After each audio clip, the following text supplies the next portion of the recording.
It's day 2 of the Miami Warriors Final 2024. Just outside the town of Zaragoza in northern Spain lies the Zuera circuit, which is where we're racing for the next edition of that Miami Warriors Final. Like we're saying, it's day 2 of racing. It's Thursday, and we are ready for another action-packed day of qualifying heats. It's a busy day today. It's a quick morning. We've got 7 heats upon us in the misty fog here at the Zuera circuit. We go for the lunch break quite early on in the day, and then it's a busy day from 12:40 all the way to 5 o'clock in the afternoon. We are packed with qualifying heats. Myself, Anthony Jordan, Andrew Mather in the commentary box, joined by Nicole Sutherland down in the pit lane. She'll be roving around and giving us all the reports from down there. But the track we're racing on this weekend, the International Circuit of Zuera, year of opening 2007. The event record set by Danny Carinini in time qualifying at the start of the weekend, 102.907, which is the time all the senior drivers are going to be chasing across this weekend. The track itself, though, a fabulous layout. It's a long layout as well, 1,700 meters. It's 210 meters down that start-finish straight in towards a flat-out turn 1 to then 140-meter back straight in towards turn number 2, the first braking zone that the drivers will reach. Track width is around 8 meters, elevation change only 2, but it stands at 330 meters altitude at this circuit. We're quite high up in the mountains, so again, it does mean that morning fog does tend to loom over the circuit. Turns 15 in total, 9 to the right, 6 to the left, and the 2 hairpins out there, and all of those corners provide brilliant overtaking opportunities, but you mainly see them in towards turns 2, turns 4 and turn 7. We've seen them in towards turns 10, 11 as well in that final sector of the lap. We've even seen them through turn 1, but that's where it gets just that little bit dicey as drivers reach a top speed of 136 kilometers an hour into that braking zone at turn number 1 with an average speed of 97 kilometers an hour. It's flat, it's fast, it's fierce, but right now this morning, one word I can describe this track is cold. It is mighty cold out there. It's only around 4 degrees air temperature, and someone who's having to deal with all of that is Nicole Sutherland. Nicole, down there in the pit lane, how's it feeling for you? You're absolutely right there, Anthony. It's very cold down here, despite the blue skies above me. I'm a bit chilly. I've got a couple of coats on, but here we go. The curtain has opened on our second day of heats here in Spain at the IWF 2024. 31 minis are sat behind me, set to head off for their second round of heats. Let's head up and find out who is on this grid. Indeed. Thank you very much, Nicole, down there bracing those conditions, as well as the mechanics and the drivers, of course, who've got that wind chill. Andrew Mather in the commentary box with me. Second day of racing. We saw a busy day yesterday. Today is going to be another action-packed day. Absolutely. Everybody races twice across the 4 categories here this year. We'll kick off with the X30 minis, with the juniors, the seniors, and the master category all in action today.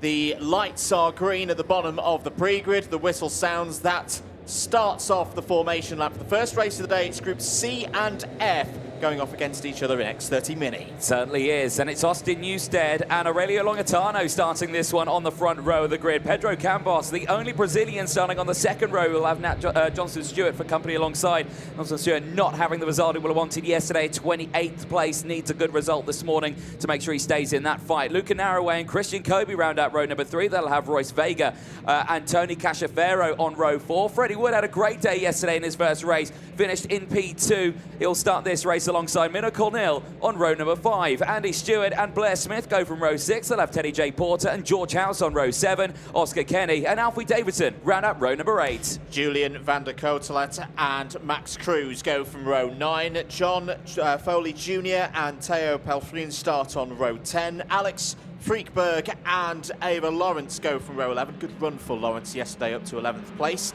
Mario Silva Laura and Mattis Nobbs go from row 12. Sophie Campbell and Artur Konovalov start on row 13. Zach Shikluna and Stanislav Ziarko from Poland go from row 14. Adrian Mikkelsen and Neil Nakamouche go from row 15. Bad day yesterday for Nakamouche. Disqualification from that first heat.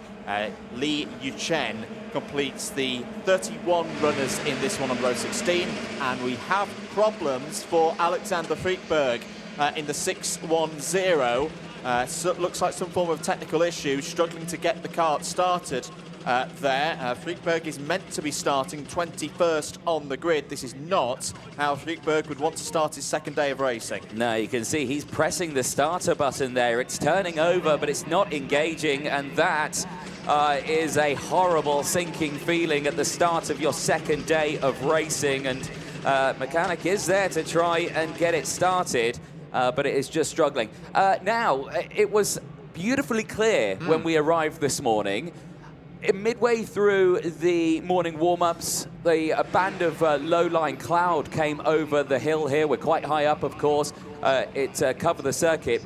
It cleared a little bit before we started racing. I've got to say, though, Andrew, that cloud's come back over the circuit again now, and it's looking a little bit rough out there. So hopefully our drivers will be able to negotiate through these laps. And there you can see now out of the kart, Alexander Freitberg going no further in this first race. Rest of the field, though, is looking good. They're all lined up, ready to go as they exit out into the final few corners. Then they'll head in towards the likes of turns 14, 15 onto the start-finish straight. From here, they're flat out down the 210-meter start-finish straight into the tram lines. They're a little bit out of sorts there, but are we going green? No, we are going round again. The first race of the day, and it's the first false start. Yes, indeed. And also the other line that we need to note, as this is the area of the circuit that the cloud has come in on. It's a circuit really of two coming halves in. as we're looking out of our window. To our left, down to turns 1, 2, 3, 4. Not a good amount of visibility from us here in the box. Down at the circuit level, I think it'll obviously be a little bit better. Then the second half of the circuit, particularly through sector number 3, is still looking really good. But the weather is coming in from our left, so that may well cover the rest of the circuit. As long as, of course, the officials can see from marshal post to marshal post, they'll keep this going. The other thing that we should note as well ahead of this first race, we've been, again, looking out of our commentary box window, and the outside line into turn 1 looks very, very slick. Now, it's good in a way that it's the minis going first, because they take up less of the track in terms of width, so they'll all be able to get over to the right-hand side. But it's going to be a bit of a battle, I reckon, to get on that inside line, away from any slipperiness on drivers left, because we did see a bit of action in and through turn 1 yesterday. Yeah, we certainly did. Right, so let's see what happens this time around. We're looking good once more. Again, you've just got to wait. You've got to wait quite a long time until you can hit the power on this one. It's a long start-finish straight. The actual start-finish line is nearly more towards turn number 1, meaning it's a long run to the line, but this looks good. Are we going racing? No, it's another false start. Not happy with it, and again, they will go round for another formation. One more false start, they might be in a bit of trouble here. They might be. I think it was the second half of the field on that one. They were a bit spread apart. They weren't in satisfactory formation for our race direction team of Martin Bean and Dan Ashton out there on the bridge. So a bit more time for the drivers to get heat into their materials. Quick review of results from yesterday for the drivers that you've got out there. Austin Newstead, your pole sitter, was, and also Freddie Wood. Keep an eye on Freddie Wood from row 5. Very good drive yesterday from the Jamie Green Racing pilot up to P2. Indeed. So here we go then. Third time's a charm. Now they're slowing the front down as much as they can. The back's all with them now. Oh, but they're not side by side. Let's see if we're going this time. Are we? Yes, we are. We are green and racing, and it's a good start from that inside row. They break away well, so Newstead has control of this one as they head into the mist, down in towards turn number 2, and it's a good start again for Pedro Campos. This time he wasn't able to get into the lead going into the start of this one, but he's still there in second place as they head in towards the hairpin of turn number 4. Drastic different racing lines going through there. Some drivers going right wide to the outside and trying to carry the speed through. They head down in towards turn 5, but it is still a clean getaway for the rest. It looks like Luca Narroway has had another good start in this one, and there's a kart going very slowly in the background there. That's possibly Milo Cornell, who's going no further in this one, but I think that is Luca Narroway, who's got himself up into third place now, and that's another good start for him. It is indeed. He'll hope to keep this going. Say, had a bit of an off turn 3 yesterday that dropped him down the order, but the race pace apart from that moment was pretty good. Longitano's lost a little bit of time in the second sector, but not too bad. Coming through into the third sector now, one of the most technical parts of this circuit, all about setting yourself up for this long run through the final turn. We saw some very close finishes here through this part of the circuit yesterday, even under 100th of a second. End of the first lap, Newstead leads. Narroway up to P2. Christian Kobe, who of course had a DNS yesterday. Sorry, no, that was another driver by the name of Colby Patterson who had a DNS yesterday, but still, for Christian Kobe, that's a good start, up to P3. Royce Vega up to P4. Teddy Porter, the best starter of those in the top 10, gaining 8 spots up to 5th. Yes, indeed. Well, keep an eye on this one then. The train still forming there. Ooh, it looks like Pedro Campos there just getting squeezed out of that train there. And unfortunately with that, loses the tow, loses the slipstream, and it's just tumbled down the order just a little bit, now down into P8. There's a look at the conditions that you've got here. 6 degrees. It's still pretty chilly, but it is dry out there, which is good to see. But look at that. It just disappears out of view into the low-lying cloud, which is now nearly engulfed the entire circuit here at Zueda. So again, these drivers do need to keep their wits about them, but next to them, they've got all the sight they need. Here though, Kobe now in the lead of this race. Newstead down to 2nd, Narroway still there. Royce Vega still in P4, has got the close company of Teddy J. Porter right there behind. Pushing each other along here. How close do you want to get? Narroway to the inside at turn 1, side by side between the two of them, straight through and through as well goes. I think that's Vega from the USA getting through, and indeed he's got up now into P4 as Aurelio Longatano sets the fastest lap of the race, who's currently down in P8. And don't be discouraged by that, because P8 is still technically this lead group. It is indeed, and Aurelio Longatano is on the fight back after that difficult first lap. John Foley Jr. has had a good start as we're looking at the 5:41. That's Mario Silva Laura from Portugal, who's unfortunately had some form of problem out there. I think it might have been through sector number 2, because the Portuguese driver is off the main group. Teddy J. Porter, I think, is coming up through the order as well, is showing us in 3rd place. But John Foley Jr., who had a tricky day yesterday, P32. This is what a new day can do for a driver. Bit of a turnaround, fresh start, and the Irish driver for DMS is up 9 places up into the top 10. Indeed, yeah, very strong performance there. Other big movers as well further down in the order. But we'll keep an eye on these top runners here, because now for Kobe and Narroway, this is a really good situation they found themselves in. It's just 2 of them. They're not fighting, they're not scrapping away, they're not going side by side. They're breaking away from the main pack, and this is something that we didn't see yesterday. The opening races in most of the categories, it was just white-knuckle racing all the way to the end, and again, it's understandable, but it was still a little bit surprising. They are breaking away, but not at a rate that I think they'd like, because look how fast that Wood, Porter and Longatano closed in purely around turn 5 alone, and now they're under pressure down the inside. Freddie Wood side by side with Narroway. Narroway narrowly avoids going wide on the exit of turn number 7, on the exit of the hairpin, and just slots down to 3rd place, but now is under pressure from the 2 behind. Longatano looking to the inside. Teddy J. Porter sends it down the inside as well, and Luca Narroway goes from 2nd all the way down to 5th place in 1 lap alone. But again, don't be too discouraged for that one, because like I say, can all fight back as soon as they get that slipstream, get that tow down the start-finish straight, as all the mechanics trying to get those gestures in. And you can see there a smattering of different ones. You're seeing push, push, work together, or go for the overtake, and that's exactly what we're seeing here. Wood to the inside, takes the lead. Really good stuff again from Freddie Wood. Looks like a transformed driver at the start of IWF 2024. This is really good stuff. He's looking confident on the brakes. A good move there, but here comes Longatano. Longatano's got a good run into turn 5 and gets down the inside of Freddie Wood. What a comeback this has been from Aurelio Longatano. Was down in around 10th place at the end of the first lap. It's taken him only 3 laps to get back to the front of the order, but now the really hard work begins. It is possible around this circuit. We saw it from Zdeněk Babicek as an example yesterday, that you can lead this out and fend off attacks from the final turn on the last lap. This isn't the final lap yet. This is the penultimate lap, as Christian Kobe slides down the inside of Teddy J. Porter and Freddie Wood to take P2. Here we go then, on to the final lap. Longitano's got a little bit of a lead, but that won't stay there. This is where Kobe will get the slipstream and breeze down the inside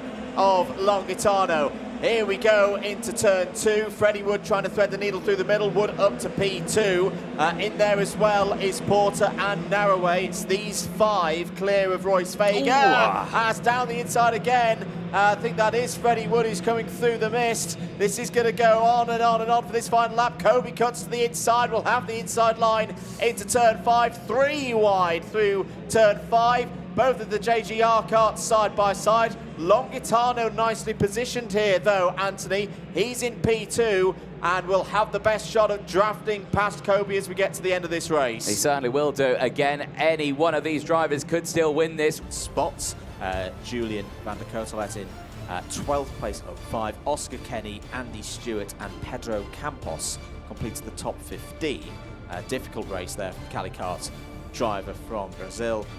Down 12 spots. Alfie Davidson P16, Blair Smith P17.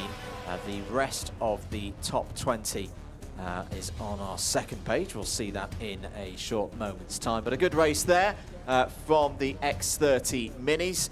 More of that to come. Groups B and D will be out shortly. There is the second half of the provisional results. And let's get ready for Groups B and D out next. Certainly are. They're heading out onto the circuit now. Quick as you like, it is the next group out on track, and this one is going to be an interesting one because this has got 2 of yesterday's race winners inside it. You've got the likes of Zdeněk Babacek starting in this one on the 2nd row, also Noah Grenier, who is amazingly starting this one on the 8th row. Took a qualifying heat win yesterday. Was a superb drive, but let's go over that full starting lineup. It is Abraham Shelvis starting this one on pole position, is joined by Colby Patterson. Patterson with that DNF yesterday wants that good result today. Harry Williams and Zdeněk Babacek, yesterday's race winner, starts on row number 2. Anton Bouchard and Antoine Vinet go from row number 3. They'll have Mason Hibbert and Kiko Correa on row number 4. Baptiste Augustine and Nino Moulin go from row 5. They'll have Samuel Huggen and Idan Vadeo on row 6. Verbon Glend and Alejandro Campos go from row 7. They'll have Noah Grenier, another race winner, and George Clark on row number 8. Second half of the grid. Ole Surlis going from row number 9. He's joined by Hong Kong's Mason Kwong on that one. Alessandro Salas and Danny Dempsey on row 10. Matisse Mouche and Nicolo Perico go from row number 11. Jorge Miquel and Alexander Lazarus go from row 12. Kevin Garib and Charlie Blair, they'll go from the 13th row of the grid. They're ahead of Martin Rodriguez and Zachary Ibbotson on row 14. Nahil Padavani and Ian Carey complete the first 30 drivers on row 15. Roslan Sear, Isa and Nahil El Gahudi on row 16. Well, before we get this race started, let's quickly pop down to Parc Ferme. Nicole Sutherland, who have you got for us?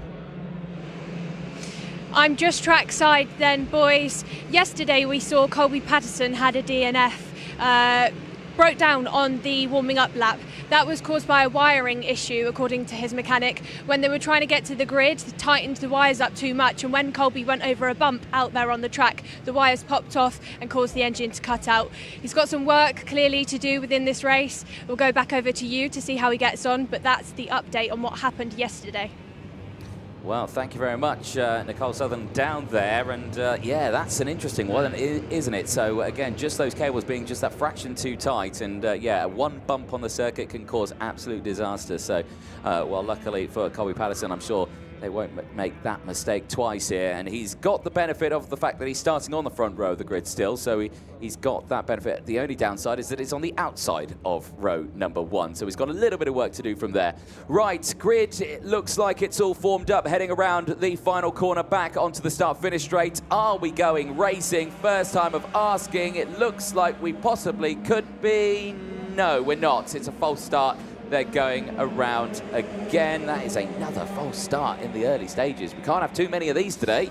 Yeah, because it's a packed schedule for all the classes here at Zoera. Another formation lap for the drivers. Quick little review of what our different drivers did yesterday. As already mentioned, Patterson had those technical issues on the formation lap, was classified P31. Babicek and Grenier, of course, mentioned already, they were race winners, but how about everybody else? Well, your pole sitter, Abraham Shelvis, was P7 in the race that we saw, the 5.7.18 yesterday. Harry Williams had a decent day in the 5.10, was P2. Keep an eye on Antoine Venant as well, the Belgian.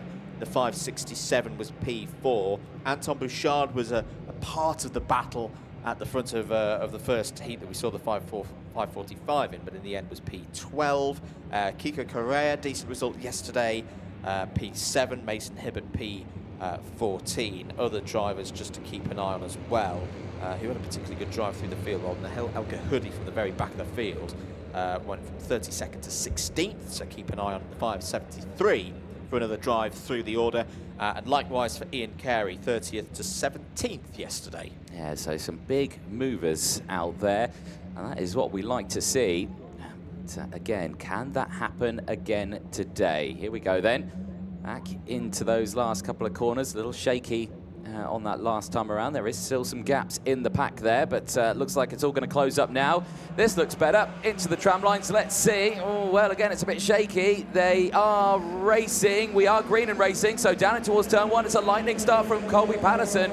Right round the outside, he takes the lead of the race as they go about 3, 4, 5 wide in towards turn number 2, and that's not going to work out for 2 of them as they go off the circuit, but the 5.49 facing the wrong way, and that is Adam Vallejo unfortunately out, and there's another one as well. That is Mason Hibbert also out of the race, and they were starting pretty much next to each other on the 4th and 6th row of the grid, both of them right to the back of the field now. Yeah, not good starts at all. They had decent results yesterday. But that's going to put a bit of pressure on the 3rd round of heats later on. Is that Kiko Correa? Yes, it is. The 5.57 is out of this race. So that's another driver that was in that region of the grid with Hibbert and Vallejo there. So not good news for the Manilao Motorsport pilots. Meanwhile, back at the front of the order, good start for Colby Patterson. As we talked about, has switched into Jamie Green Racing for this weekend. And this is exactly what you want to do, bouncing back from disappointment yesterday. Good first lap, aggressive start from Colby Patterson. Leads at the end of lap 1 from Zdeněk Babicek by just under a quarter of a second.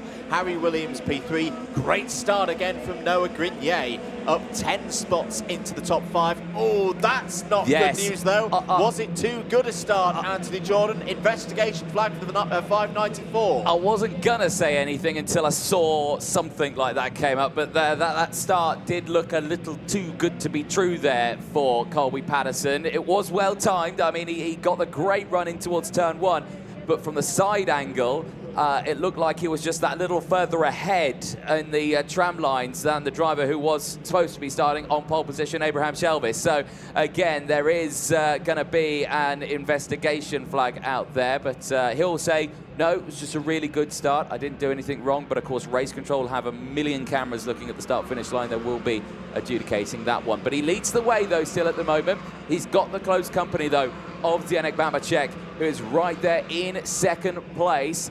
Not going for the move this time around, stays there. Harry Williams there, Shelvis still in P4. Noah Grenier, another one of yesterday's winners, is there in P5 right now. He's had a brilliant start, 10 places gained. He's off the lead pack right now, but he is still in with a shot of this one as they make their way in towards turns 2 and 3. Down to turn 4, there's been drama there. There's carts off the track and tumbling down the order on our screen.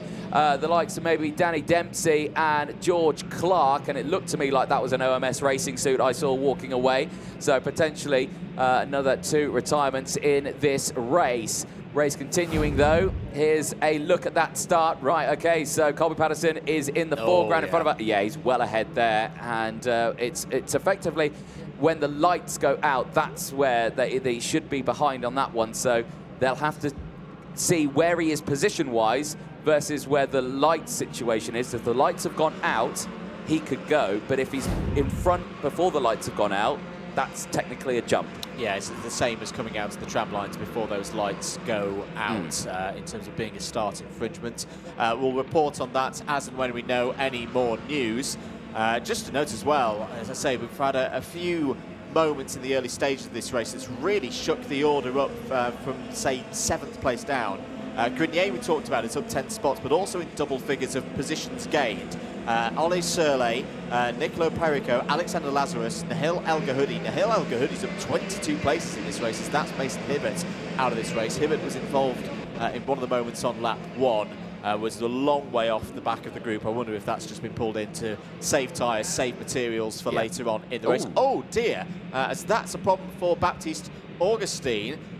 The bracket of the Nassau panel is clearly broken or come loose, and well, that is Augustin for Excel Motorsports out of this race now. Yep, indeed. So that's another retirement. They're dropping like flies in this one, and yeah, like you can just see, it looks like the plastic or the bracket there has just come loose and it's just popped off. It's so easily done, especially if you have a little bit of contact at the front as well. The bracket can so easily break there because, like I say, it is only a bit of plastic, and yeah, it's so easily done. Oh, the front fairing was also caved in, so I imagine that there's been some form of impact that's had the knock-on effect of breaking the bracket.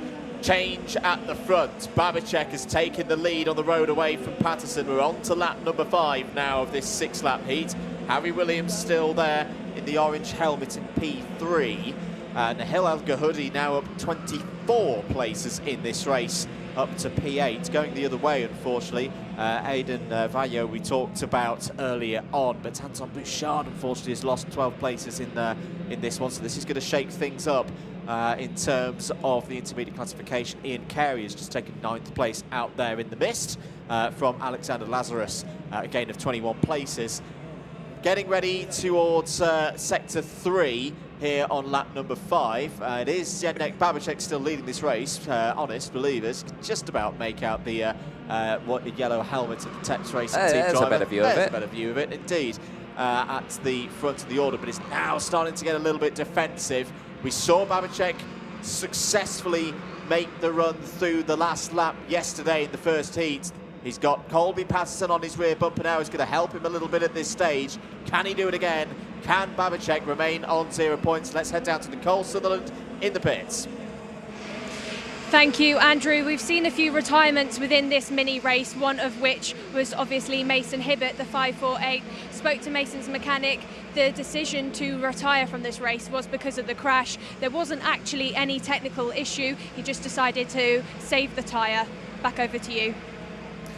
Thank you, Nicole. Yeah, so exactly what we were thinking there. Purely look after the car, maintain it for the next race. That's where we'll fight back in that one, so it's completely understandable. In the meanwhile, this is starting to heat up just that little bit more. I promise you again, it is getting a little closer here. Zdeněk Babicek, though, still leading that race. Williams still holding on to 2nd place as they disappear to the back section of the circuit. Look at this, they're going nearly 3 wide here now as Shelvis is fighting back. This is good for him, the pole sitter, looking to capitalise on his starting position. It was 7th place from yesterday.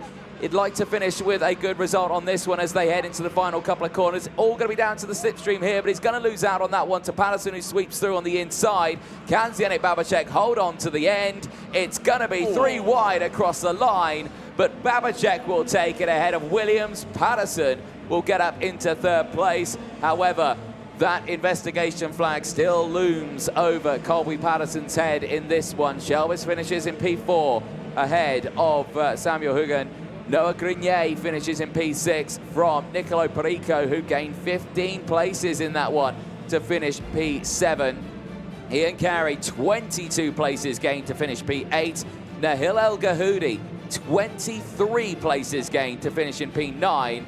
And Alexander Lazarus finishing in P10, 14 places gained. A superb drive from the field there, and a real shake-up. The front runners in that one did not have a good getaway. Yeah, it was all from that that first lap incident that, of course, took the likes of Kiko Correa and Mason Hibbert completely out of contention, but a number of other drivers delayed in all of that, gave the opportunity for likes of Carey and El Gahoudi and Lazarus and Perico to all come through. There's the rest of your provisional results for that 2nd heat of the day for X30 Mini.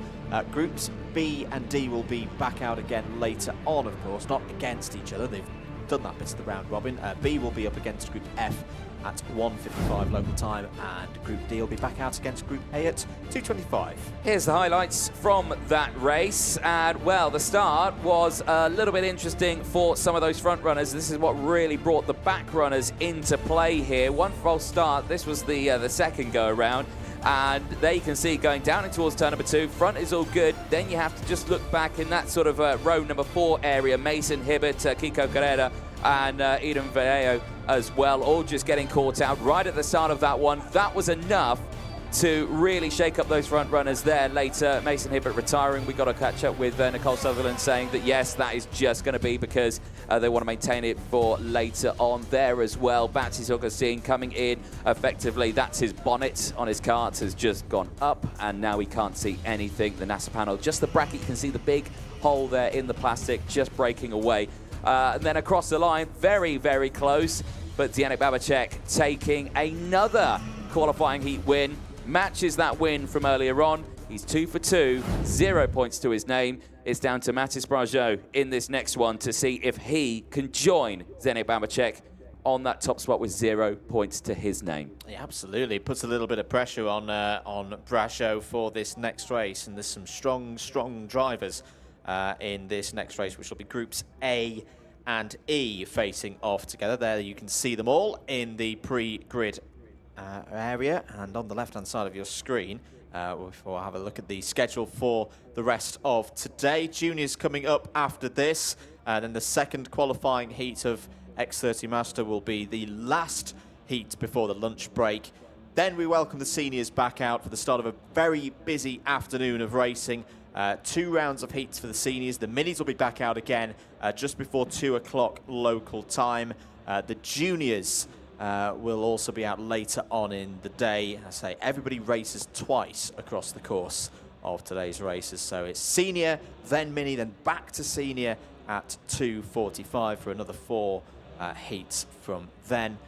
Then we'll see the Masters out for the second time today just after 4 o'clock, and the juniors to finish off the day. And here at the circuit, of course, we've got our welcome party this evening as well. A chance for all of the drivers to parade as their nationality groups, their teams.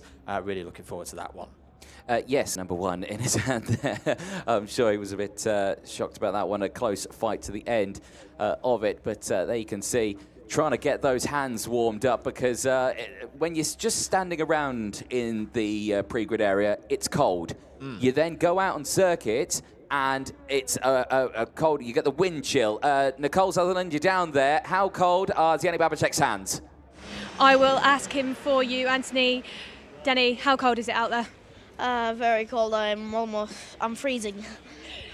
How much did it affect the track conditions? Was it difficult to race, or? Yeah, it was a bit slippy, but not so hard to race. I feel like it was all right, just a bit slippy. It's not all so cold out here. It was quite foggy from what I could see. Did it affect the race at all, or when you're driving around, was it not too much of a problem? It was a bit of a problem because my glass would fog up a lot, but just wipe and then it'd be okay. And so you've taken 2 P1s now, Denny. Great results, great pace. But that kind of run out of the last corner, it all gets a bit feisty when you're going over the start-finish straight. How do you make sure that you get the last corner right and you don't lose out to the drivers behind you? It's really difficult because you get a good run down the straight in the slipstream and just try to cover them off, and sometimes it goes well, sometimes it doesn't. Great to hear from you, Denny. Go and warm your hands up, and we'll see you later on. Boys, back over to you. Thank you very much, Nicole, indeed, as we have a little bit of a wait here with the cleanup operation underway after that previous race. This race was due to start around 3 minutes ago, so we're a little tiny fraction behind, but we're still bang on schedule at the moment. But I've got to say that cloud's still looming over the circuit here, Andrew. It's certainly making, giving the drivers a new dynamic to have to deal with. I say to the officials as well, the cloud has rolled in again. We're going to take a short break here on your broadcast for IWF 2024. More action from Zwiera coming up soon.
These are dispersing off down the grid. We've had a delay caused by all of the fog out there on the track. It's been decided by Martin Bean. He said 15 minutes is needed to try and clear this fog up or see if it clears. I think these mini drivers will have to go back, keep their heads together, talk to the mechanics, get some advice about how they might deal with this break. Let's see if we can maybe catch up with one of the drivers. We've got Ludwig Branquist just behind me. Ludwig? The fog out there, we've just heard a bit of a break. How are you feeling? It's not so funny. I want to drive right now. So you just want to get out there and get on with it? Yeah. And obviously we're not sure yet if the 15 minutes is going to be enough time for the fog to clear. If it is, when you go out there, is it going to put you off at all, thinking it might come back, or are you just going to take it as it comes? No. And yesterday's heat, Ludwig, a tricky one. How would you say yesterday went for you? Yeah, it was okay. Trying to push back and everything. Well, great to hear from you. As I said, we've got some more time, so I'm going to head down the grid, see who else I can catch up with. We've got Daniel Ferguson over here. Daniel, how are you feeling? How's IWF 2024 going? Yeah, it's going good so far. Yesterday I was second for the most of the race and I overshot the corner and finished sixth, but I think it's been good so far, yeah. And the break now that we've got to see if the fog clears, has it put you off at all, or are you still feeling confident? I'm still feeling confident. It hasn't put me off at all. And of course, throughout your racing, you've got Danny and Ben Curl with you, giving you that support, mechanic and coaching. What have they said to you ahead of this race? They just told me to be careful, get the tyres warmed up quickly and then just finish it and hopefully at the top. And then if you can, Daniel, you said warming the tyres up. Can you talk me a little bit about how that works? Well, to warm the tyres up, you have to, on the rolling up lap, obviously it's 2, which helps a lot. And you just have to go really hard into all the corners and just create the heat in the tyres, which then makes the tyres stick more to the ground, and then you're going to be faster. Perfectly explained, Daniel. Thank you very much. Still got time. Let's see who we can catch up with. We've got the 591, this driver. How are you feeling ahead of this race? Good? Yes. And yesterday,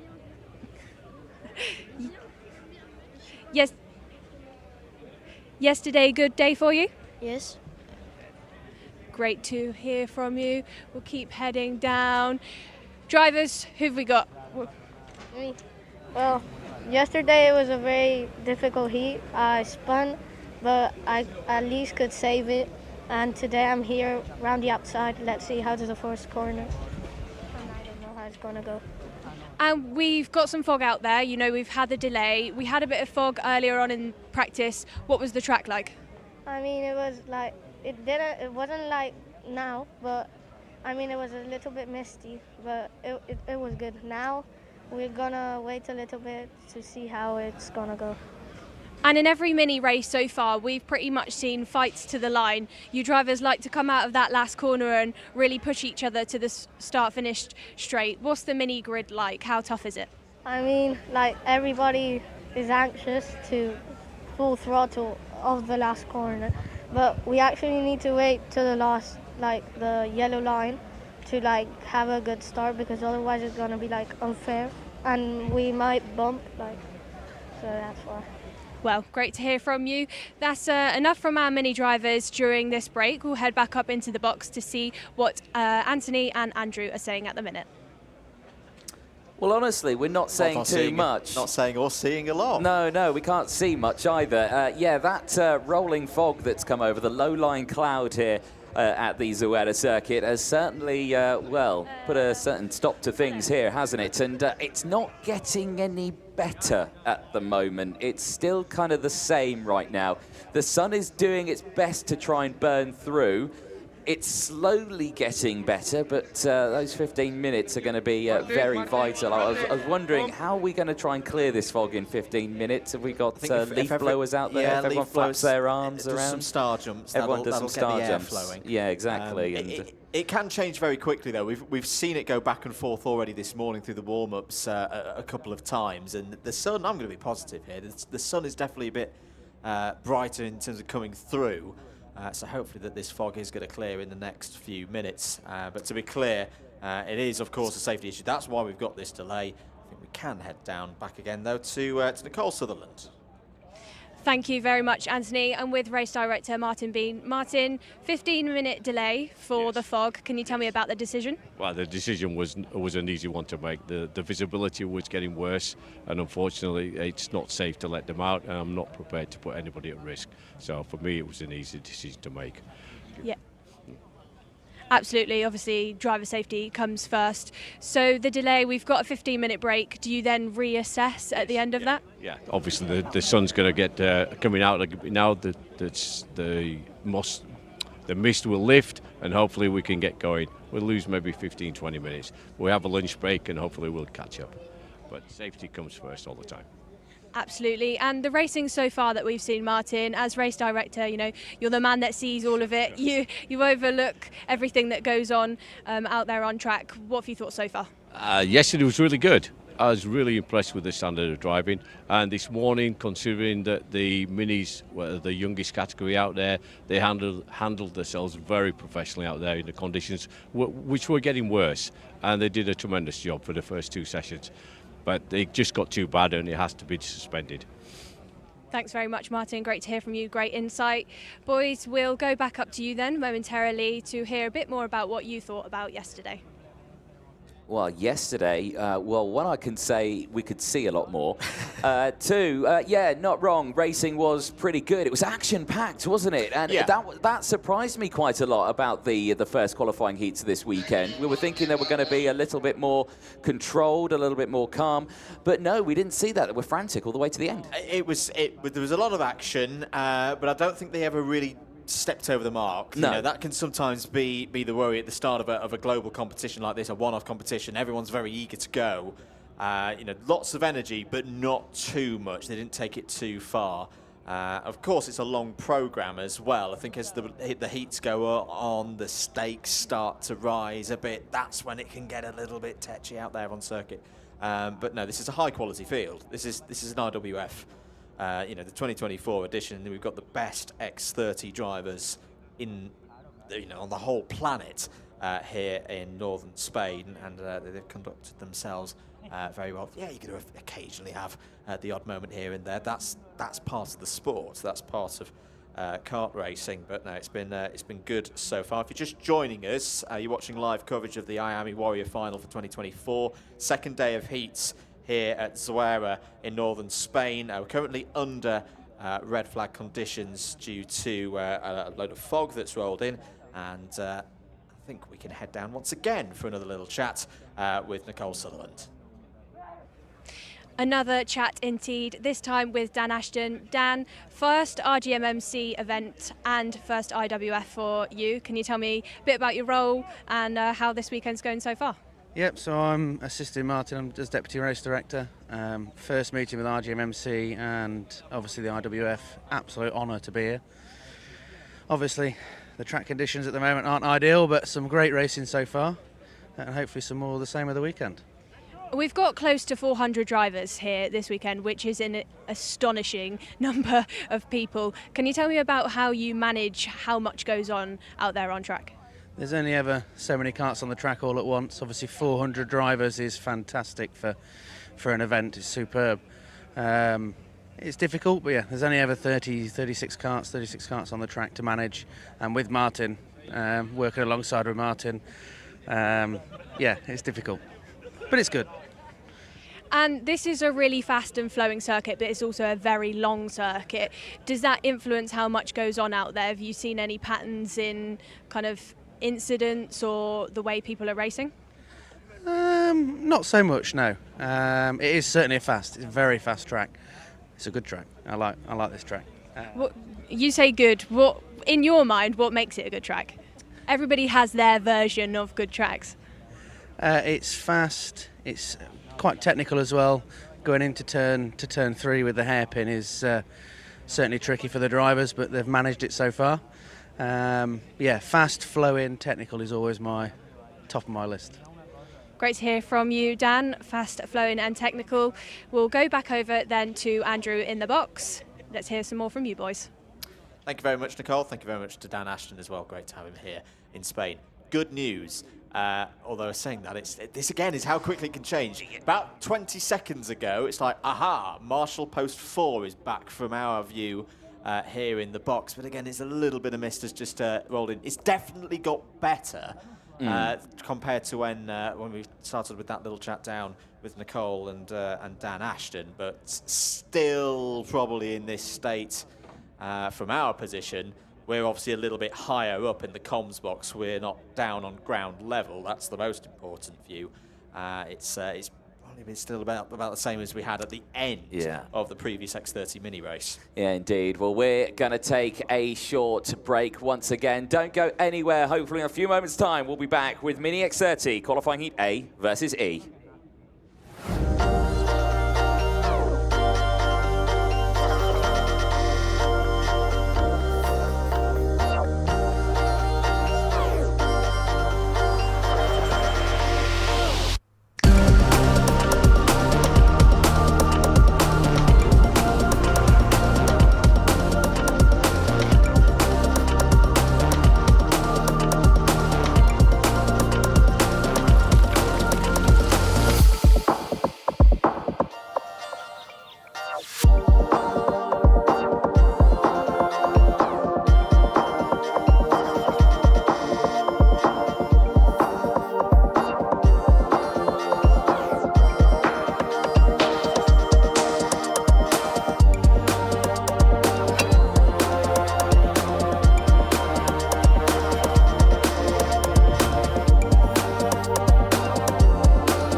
The race meeting for today.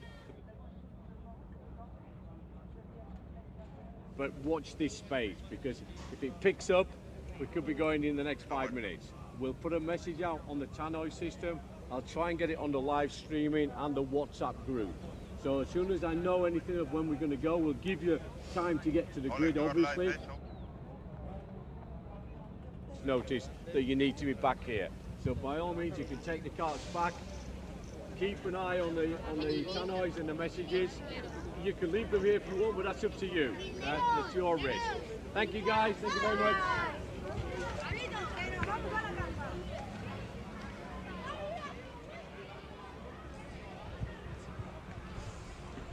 Martin. Oh, sorry. Martin. Didn't see you there. Okay? As we've just heard, the decision's been made to suspend the race meeting. Tell me a little bit more. Unfortunately, the weather has not improved in the last 20 minutes, which we hoped it would. But unfortunately, it's in the last 5 minutes got worse. So we've taken the view that we will suspend the race for now, but give them the opportunity, we'll restart as soon as we can. So we're telling the drivers and the team managers to be aware of the messages coming out over the tannoy, the live streaming, the WhatsApp group, and as soon as we can see an improvement and it's safe to restart the race, we will go. And the timetable will just be a rolling timetable, so we'll keep getting as many races as we can through today. That's the plan. Great to hear from you, Martin. Thank you very much. All right. No, thank you. That's it then for today. Currently, as Martin said, race meeting has been suspended, but at any point things could pick back up. All eyes will be on the track by race director Martin Bean and the rest of the RGMMC team. As you can see behind me, look at the track. You know, you can't see anything and you can absolutely see why the decision has been made. We'll head up to Andrew to see and hear about some of his insights, but from me, I'll see you later on. Thank you very much, Nicole. Yeah, I think this is the answer that we knew was coming, Anthony. We've just come back up into the box and no improvement. Yeah, even in the 2 or 3 minutes we've been walking up to the box, it's got worse again. And this is the problem, that even at its best in the last hour, basically, we've just been able to see across to turn 5, which is probably some 250 meters ahead of us. But once again, that's pretty much disappeared. Never mind the far side of the circuit. So racing is suspended here at Zuera for the foreseeable future. We do hope that it, of course, improves as soon as possible to recommence today's heats. And we'll see you later on for more action here at Zuera for IWF 2024.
Well, welcome back, ladies and gentlemen, to IWF 2024.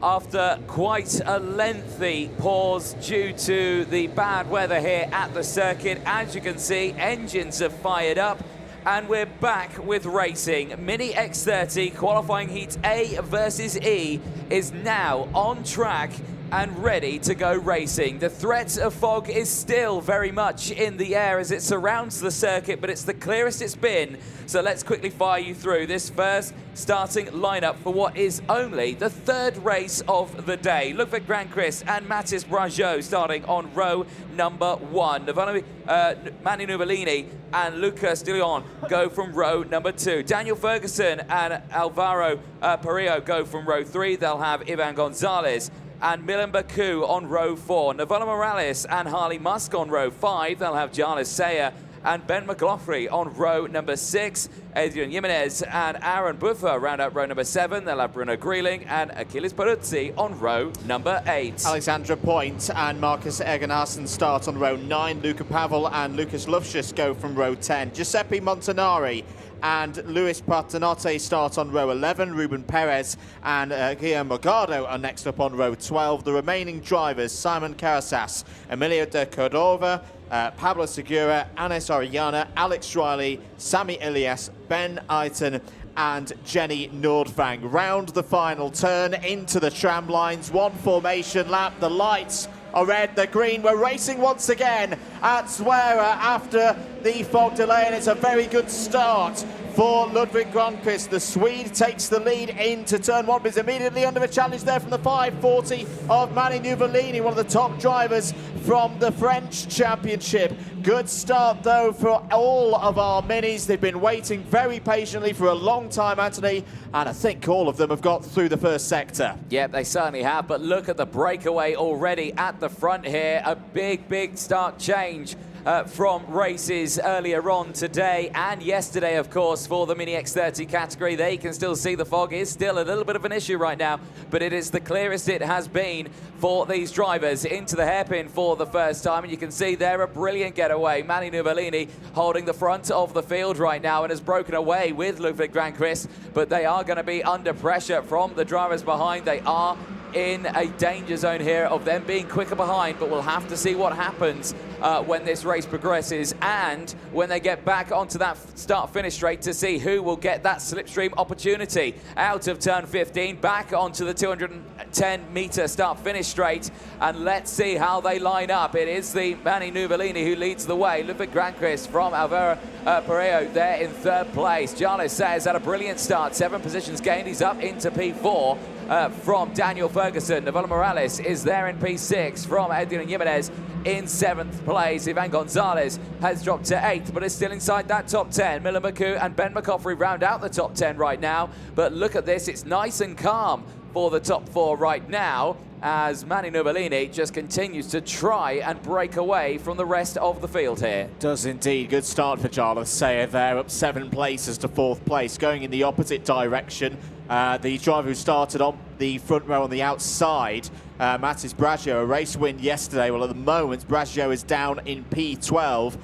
Lucas Doyon is also down at 12 places to 16th. He started immediately behind the Frenchman who had some good success earlier in the season at the IAME Euro Cup in his home country of France. But right now, 13th yesterday, and in this one, similar in that mid-pack, is some big results needed for Doyon. And to be clear, we are now in a rolling timetable. We will just keep racing all the way through the afternoon, getting as many of the races in as is possible. We'll keep you up to date with any further timetable changes. We're on lap 3. Nuvolini leads by 0.6 of a second from Grandquist. Perillo there in 3rd place. Jarlis Sayer still 4th.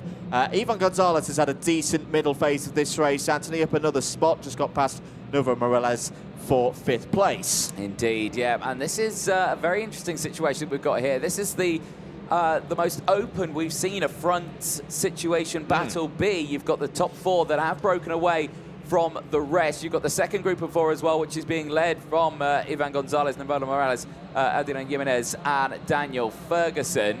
Other movers further back in the field, you have to look to the BMR driver, Alex Riley of Ireland, 7 places gained.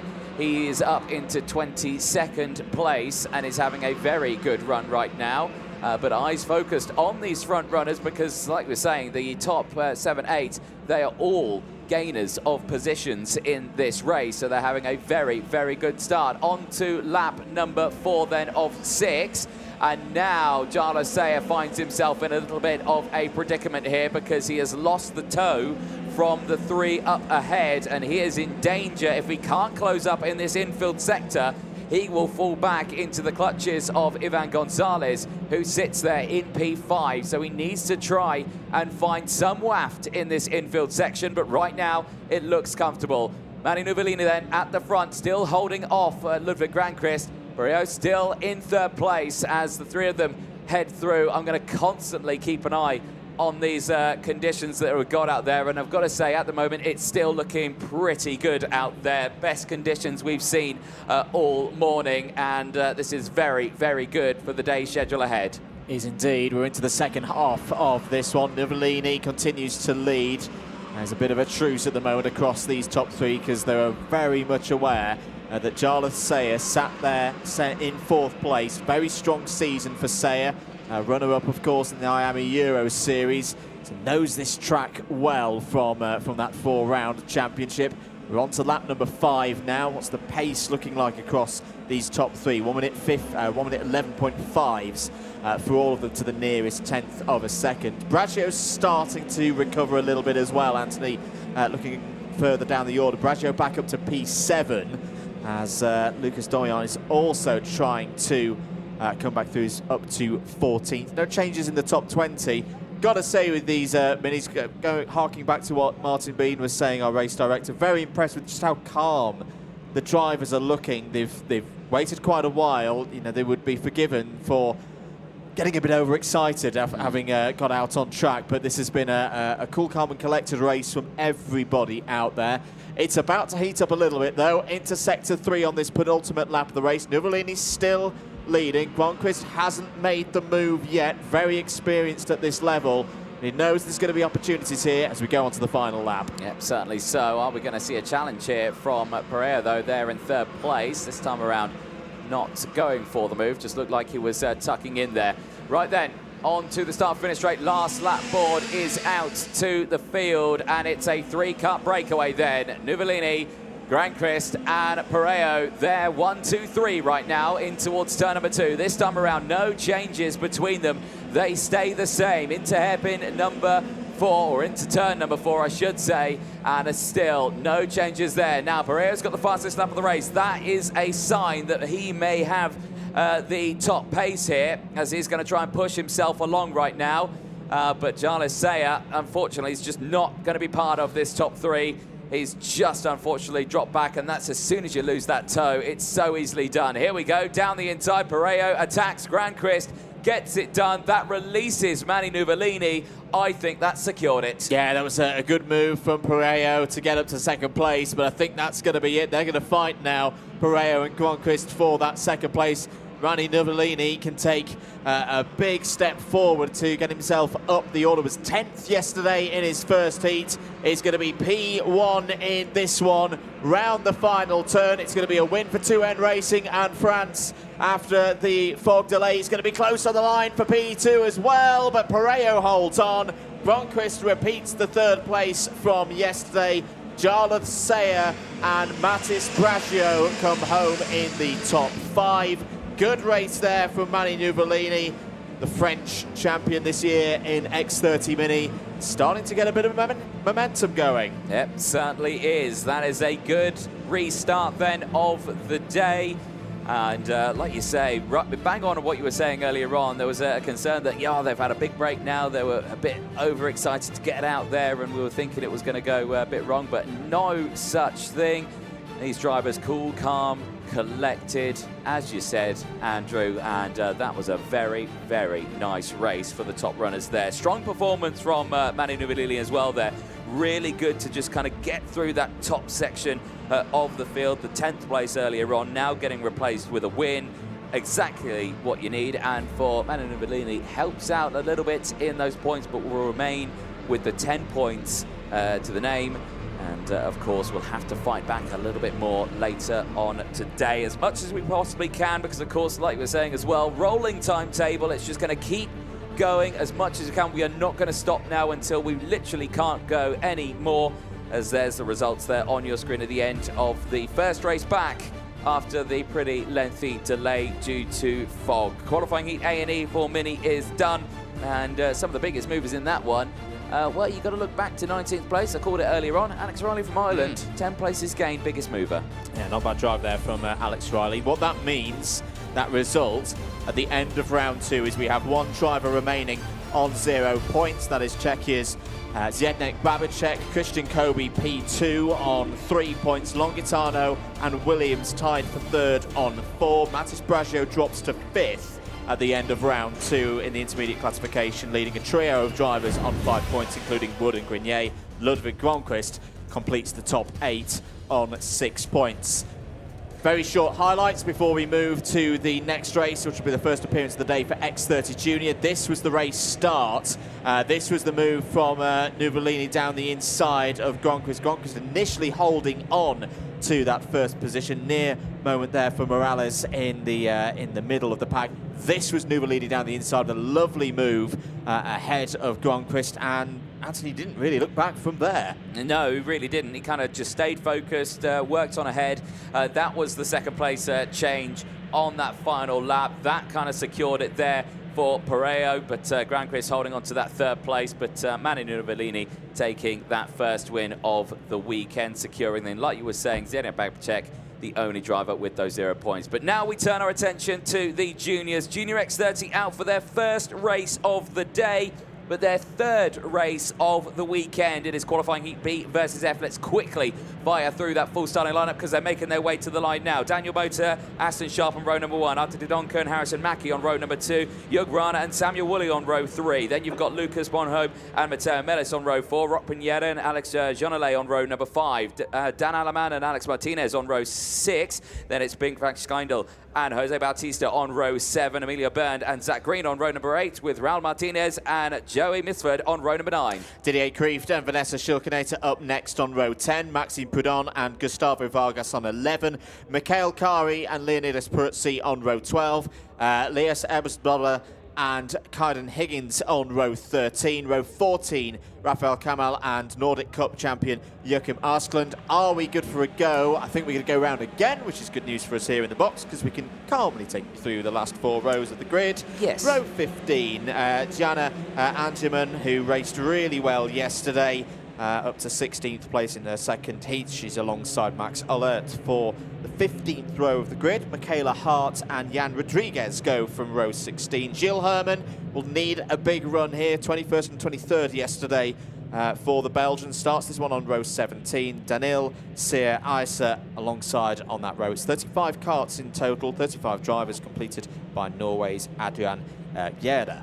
Yes, it is indeed. And as we talk about it, my goodness me, has that fog come back a little bit on us? And this is the risk that we are going to take over the course of the day. It's still very foggy around here, as there's the live feed on the outside. There's the view from the drivers. Obviously, the view from the drivers will be okay, because they can see the driver directly in front of us. The problem is that then you have to think of safety from a race control side of things, is that the cameras and that are far away. We have to look through a lot of fog. The race director, Martin Bean, can't see the other half of the circuit. You know, those are the factors that you have to bring in, is that he can't see those marshals waving the flags over there, even though right now you can. It's just that risk if it comes back over again. Right, this is going to be an interesting one. You've got Daniel Motor and you've got Harrison Mackie in this one, the 2 double winners over the course of yesterday. They've had 2 wins apiece. They're both on 0 points. One of them is about to lose, or maybe even both of them are about to lose their first qualifying heat of the weekend. But who will it be? Lights go green. We are racing then in the juniors for the first time today. Down into turn 1. Great stuff for the inside row, but great stuff for the outside as well, as Aston Sharp tries to hold it round the outside. There is a congregation in the background there. So many carts have gone off at turn number 1, but it looks like they have all restarted and got going again. At the front, though, it is Daniel Motor who leads the way on board with Lucas Bonhomme. As you can see how close it is there, and he just tries to avoid incidents in the front, and there, unfortunately, is Alex Martinez walking away. The Axion Racing driver of Spain is out of this first race of the day. Drivers involved on that first lap incident through turn 1, Elias Ebersdobler, Kaiden Higgins, Rafael Kamal, who else was delayed? Jan Rodriguez, Daniel Sear Isa, and Adrian Dieda. They're all delayed at least through the first sector and off the back of the pack. Alex Martinez, as mentioned, has also not taken the start of this race according to our timing information. So coming round to complete the first lap, Daniel Motor is in the lead of this one on the left-hand side of your screen on board with Lucas Bonhomme there, the French driver who's currently in 5th place. That's Harrison Mackie directly ahead of us, the British and Miami Euro Series champion in this category. Very strong so far this weekend. There's a bit of a battle going on for second place ahead as Aston Sharp side by side with the 199 of Arthur de Donker. Beautifully positioned there, Arthur de Donker. Oh, gets all a little bit close there with Mackie and Bonham through turn number 4. Bonham takes position on track, is up to 3rd place. No, he doesn't. Back comes Mackie through turn number 5. Brilliant stuff there from these two drivers. This is helping Daniel Motor, though. Motor is now able to pull away a little bit. If he can get that gap up to around a second and a half, he's got a very good chance here, Anthony, of continuing that winning streak from yesterday. 2 wins from the 2 heats. Remember, for the juniors, if we get through the whole schedule, there'll be another 2 heats today.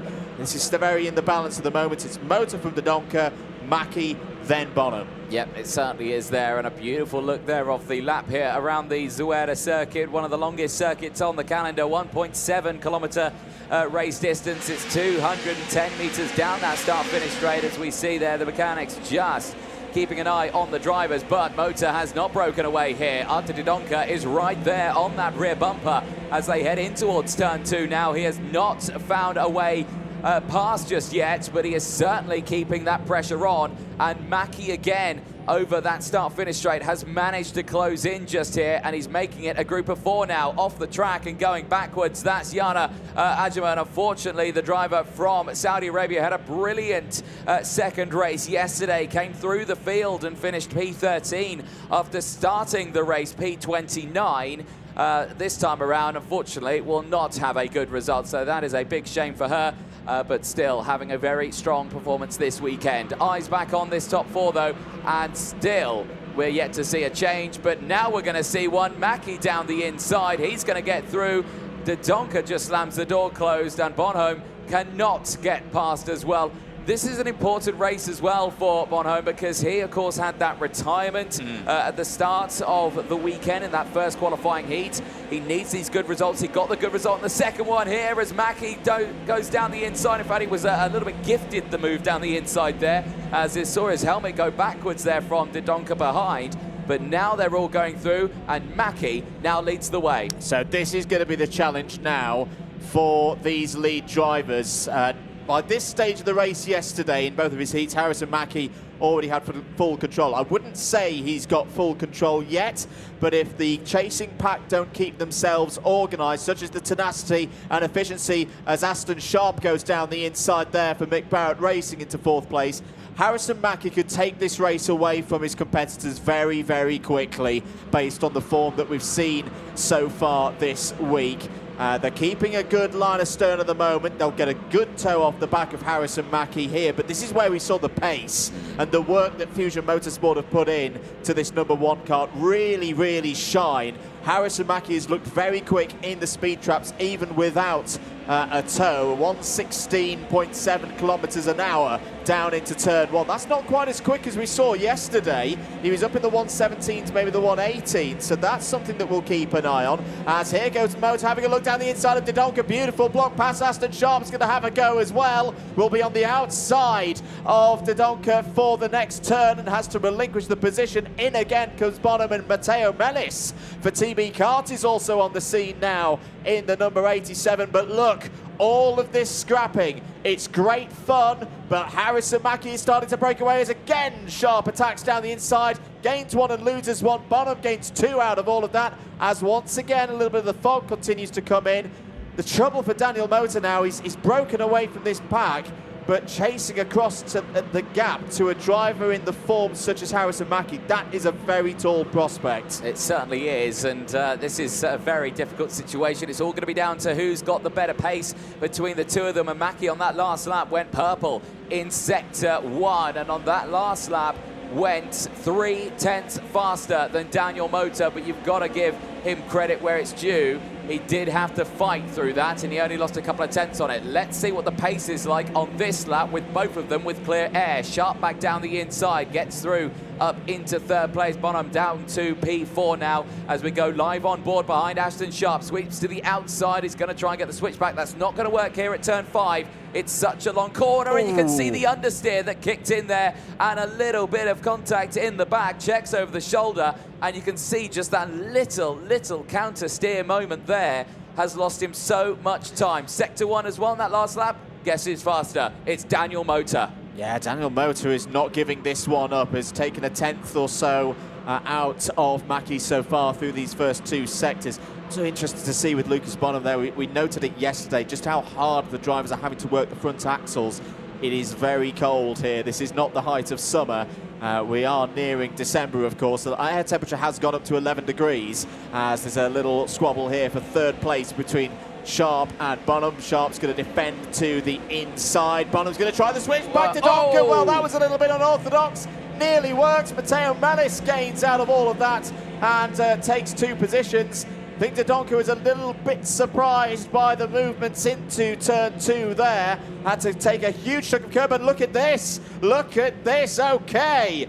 We were asking the question yesterday, who's going to take the battle to Harrison Mackie? Step up one of the home favourites, Daniel Motor for MDC Racing, is all over the back of Mackie here, and we're on the final lap. We certainly are. A few more corners to go. Time is running out for Daniel Motor to get that car down the inside. This is one of the trickiest sections to try and defend on because you get a couple of different racing lines here. Mackie a lot tighter into the entrance into the Triple Apex there as they now exit out into turn number 11 and 12. This, though, looks like it's going to go the way of Mackie, but the slipstream might have a play on it. He's going to push him to the line. He's not going to try and take it. It's Mackie from Motor. It's 1-2 for them, but this will be the two protagonists to the end, and a shake of the hands between the two of them.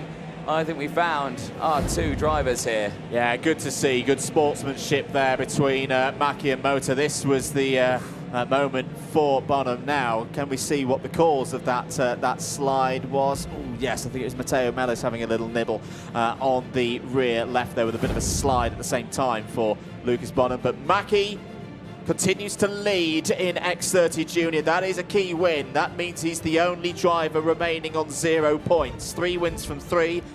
Motor will be definitely in second place, because of course the tiebreakers come into effect as things stand with Benjamin Maniac. Motor was one of your fastest drivers in timed qualifying. Will have that tiebreaker over Maniac, and Maniac is still to race in this third round. Aston Sharp battles through to third place for Mick Barrett Racing ahead of Matteo Mellis. That's a good result there for the Italian. After the Donker in 5th, Bonham, Green, Alaman, Woolley and Prudhomme all in the top 10. Good drive there from Maxime Prudhomme, up 11 places, and your biggest mover in the entire field was Gilles Herman, up 17 places. Had a really bad time in qualifying 2 days ago, but showing his prowess for VDK Racing, finishes P16. Yeah, and it was a good day yesterday as well, 21st and 23rd, so some good results there from the back of the field. Well, that's the first junior race of the day done and dusted, and it is still Harrison Mackie then who leads the points, and now after that time qualifying has found himself right where he wants to be, at the top at the start of today. Plenty more racing coming up. Hopefully we might get a chance to hear from Mackie. We'll have to wait and see, depending on how quickly we get through these races, because of course we are so far behind schedule right now. We're going into what would be technically the 5th race of the weekend. This race was due to start on track at 11, and that was some near 2 hours ago. So 2 hours behind schedule, which is why we are on at that rolling timetable. The pesky weather is certainly not playing ball, because I've got to say, Andrew, that fog has come back, and it's come back pretty fierce. But Nicole Sutherland is down there with Mackie, so let's head down. Nicole, over to you. Thank you very much, Anthony. Harrison, great race again there. From what we've seen, you've been dominant this weekend, but Daniel Motor gave you a little bit of a run for your money then. Tell me quickly about that last lap. I knew I sort of would have had to defend, because I knew obviously he would probably wanted to keep the classification pole, so I half defended a few corners just to maybe put him off a little bit. But it was a hard race, definitely not as easy as the other ones, but the weekend's just going to get harder the more we do. Absolutely. Thank you very much, Harrison. Karts have just gone out, back on track. Boys, over to you for some grids. Thank you very much, Nicole Sutherland down there in Parc Ferme. Yes, it's going to be a quick turnover for all of these races over the course of the day, so make sure you keep up with it. Junior X30 qualifying heat C versus E now out on track. Archie Owen starting this one on pole position. We'll have Kenzo Craigie for company alongside Nicolas Garcia and Nilis Malik on row 2. They'll have Alex Pineda and Quinten van Leeuwen on row number 3. Daniel Kelleher and Gustavo da Silva on row 4. They'll have Senna Meunier and Lewis Islin on row 5. Jaguar de Troja and Carolina Redondo on row 6. George Edgar and Finley Lines go from row 7. They'll have Scott Riley and Jos Mulder on row 8. Jorn Helder and Nicholas Karianis round out row number 9. Riley Cranham and Devon Grabko on row 10. Vivian Guyanet and Jack McLaughlin on row 11. Toby Gale and Mohamed El Bazaki on row 12. Jaime Del Portillo and Afonso Lopez go from row 13. Mateo Peruccio and Adam Holmes start on row 14. Nikita Nikashov and Antonio Macedo on row 15. Drivers are into the tram lines. We look to be good and green, racing once again in X30 Junior. 7 laps ahead of us here. Good start for Archie Owen from pole position. Here we go into turn 2. Last of the late breakers. Good start as well for the number 44 of Nicolas Garcia, similar to what we saw yesterday from the Birrell Art Racing driver through turn 4. This is where things can get a little bit interesting, but on this occasion, a bit of running wide. I think that was that Garcia running wide. Out. No, he's still up there in now 3rd place. As through attacking is Alex Pinera and others. I think there's been problems for Nicholas Karagiannis. Is not showing, well now is showing us through sector number 1, but 10 seconds off the back. Yep, certainly so, and a very dramatic start then for these front runners. There's still moves happening thick and fast down the inside. Alex Pinera under pressure there. You can just see him in the on the Gillard chassis there, trying to push his way through. One of the Spanish teams running on the Gillard chassis. There's a look at the air temperature again. It has increased, like you said earlier, 11 degrees now. It's still very dry. The fog's still in the air though. Back on the start-finish straight we go. Let's call them over the line. It's a brilliant start for Archie Owen as he breaks away from Daniel Kelleher, who's up 5 places right now into P2. Nicolas Garcia in 3rd place from Senna Meunier. Alex Pineda from Kenzo Craigie, who's not had the best start on this one. He's gone back down the inside though, past Alex Pineda, as he moves back up into P5 on this charge through, as we're 2 wide in the background there. Jaguar de Troja trying to get involved with the fight, but Alex Pinera once again is just getting squeezed out wide there as Nilis Malik has off the track. I didn't quite, it's Nilis Malik. That is Nilis Malik off the circuit, the driver of the 81, who was right there with Alex Pineda, and I think, yeah, that's just too many into one part of the track. Yeah, it's unfortunate there for Nilis Malik, who's been quick so far this week, but hasn't had a lot of luck, had a double set of 2 penalties, 1 in each race. Oh dear, as off there are a number of drivers. I think there's that through sector number 2. I think Carolina Redondo, Jaime Del Portillo and America's Devon Grabko are all in there. As, yeah, that's going to leave them out of contention. I think they may all get back into the race, although I'd say that 128's rear bar is looking not good at all. This was the moment for Malik. Now, couldn't quite tell from that angle how much space there was to the right of Alex Pinera. This will give us a better idea. Ooh, now that's going to be an interesting one for the drivers to discuss later. Nilis Malik is not going to be happy about that at all. He's not, luckily to keep it out of the tyre barrier there, and got restarted in that race. Alec Callum seeing the fastest lap of the race now as well. The Fusion Motorsport driver into the mid-105s. pushing his way up through the field nicely, up 12 places. The same can be said for Nikita Nikishov, who is up 16 places now and is pushing through the field. Daniel Kelleher is now the new race leader, however, trying to break away up 6 places. Senemunier in second place, and the number 23 is right there. Then you have the Archio and Garcia and Craigie battle. They are right there behind the top 5. Nice and close here over the start-finish straight. Can Archie Owen close that gap, though, with the slipstream? Well, he won't be able to with that happening, because down the inside goes Nicholas Garcia and Kenzo Craigie as they move up. Another change for the lead. Senemunier is back to the front, and that brings everyone back into play. Nice move there from Senemunier to take the lead of this one. Kenzo Craigie is your fastest driver on track with that 1 minute 5.235. It's 1, 2, 3, 4, 5, 6. For the first time this week, we see Riley Cranham in the mix at the very front of the order, the number 4 seed from Miami Euro Series this year. Very strong British Championship, as well as Craigie goes down the inside of Kelleher. Nice move from Craigie there. I've got to say, since he won that World Championship back in September, he's looking far calmer at the wheel, far more clinical. And here he goes for the race lead. Kenzo Craigie to the front of the order here on lap 4, but now the hard work begins. Now he'll have no slipstream. Cranham's coming in as well. Cranham's up to P5. This is going to be a proper good scrap for the remaining 3 laps of this race. There's a warning flag from the notifications from race control. It's for the number 50 of Alfonso Lopez. Certainly is. Now he's going to go defensive here. Craigie very early doors is going to go defensive. He's going to deny Senemunier the chance to get down the inside.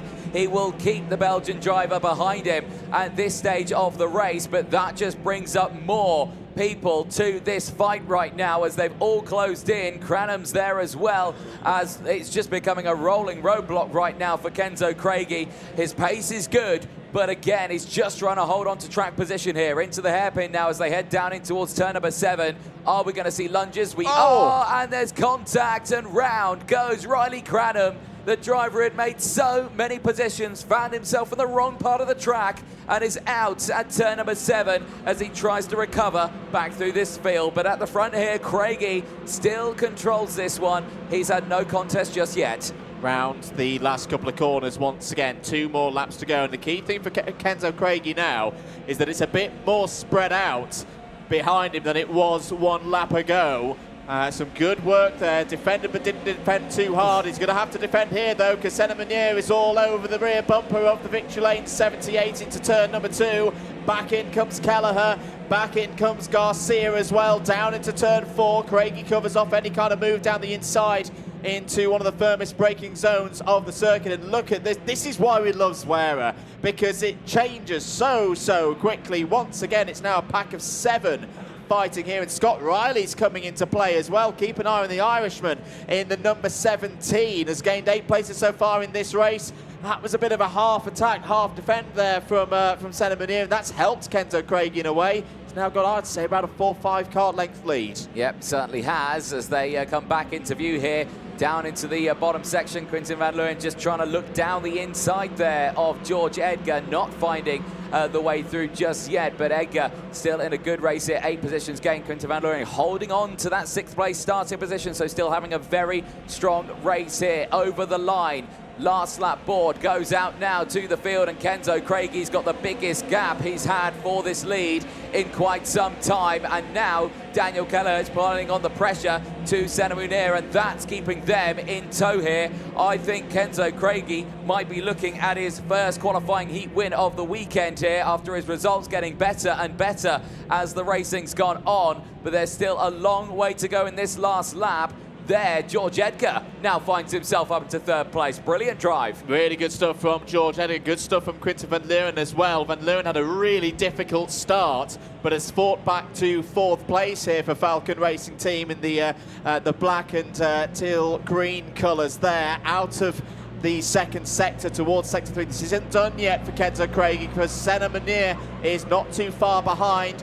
Craigie's got to stay focused, razor sharp focused, and get on the power out of the last 2 corners to fend off any kind of mega slipstream from Senemunier, which I don't think he's going to get. Kenzo Craigie wins for the first time this week at IWF 2024 with a very, very accomplished drive. A tactically brilliant drive there from Kenzo Craigie. He wins it by just over a tenth and a half from Senna Munir. George Edgar up 10 places to third. Quinton van Leeuwen recovers back to P4. Daniel Kelleher completes the top 5, and brilliant in that orange as well in the gloom, shining through the mist. Jaguar de Troja finishes P6. Certainly does. As the rest of the field pushed their way through, there were some seriously big movers in that one.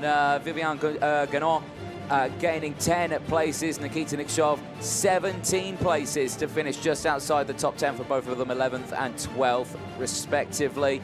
Antonio Machado as well finishing in 20th place, 10 places gained also as the field makes their way back into Parc Fermé. So those results then change the intermediate classifications for the time being. Craigie steps into 4th in the points now with 6 points to his name. The Rademacher, Sakala from Purcell and Haglin rounding out the top 8. But of course there is still one more junior race to go for this rotation of qualifying heats. There's a look at your full classifications. The rest of them, you've got Archie Owen, Scott Riley, Jorn Helder and Nicholas Garcia rounding out the top 10. Nikita Nikshov from Alex Buniera, Toby Gale and Jus Mulder, the top 15 on circuit. Then 16th place sees Lewis Islin, Riley Cranham, Jack McLaughlin, Findlay Lines from Antonio Macedo, Matteo Bricio finishing in 21st place from Gustavo da Silva, and Mohamed El Bazaki finishing in 23rd place from Adam Holmes in 24th, and the rest of the field just going through your screens there. Close as you'd like, but that's a strong start to the day for Kenzo Craigie with the Victory Lane team. Yeah, very good start, and I liked how Craigie defended when he needed to defend. He didn't over-defend, and he's backing that pace up now, and looked very calm and collected in all of that, just going through the procedures at the end of this race, making sure that as driver and kart that the minimum weight has been made. To say that leaves Craigie in 4th place. Still another race to go in this round for X30 Junior. It will include the driver currently 3rd in the IC, being Benjamin Magnac. So we could see Craigie back in the top 3 by the end of this round. Let's have a look at some of the highlights from that 7-lap heat. Indeed, the start of that race, little bit calm at the front here. It certainly started to shake up in the background, though, as drivers trying to get nice and wide in the early stages. But it was a good getaway at the beginning of that one for the pole sitter, Archie Owen, able to break away in those early stages. Kenzo Craigie as well, his start wasn't great. He was pushing his way through in those early stages, but there was the moment for Nilas Malik. He had a little bit of drama there in the background, unfortunately getting squeezed off the circuit, going no further.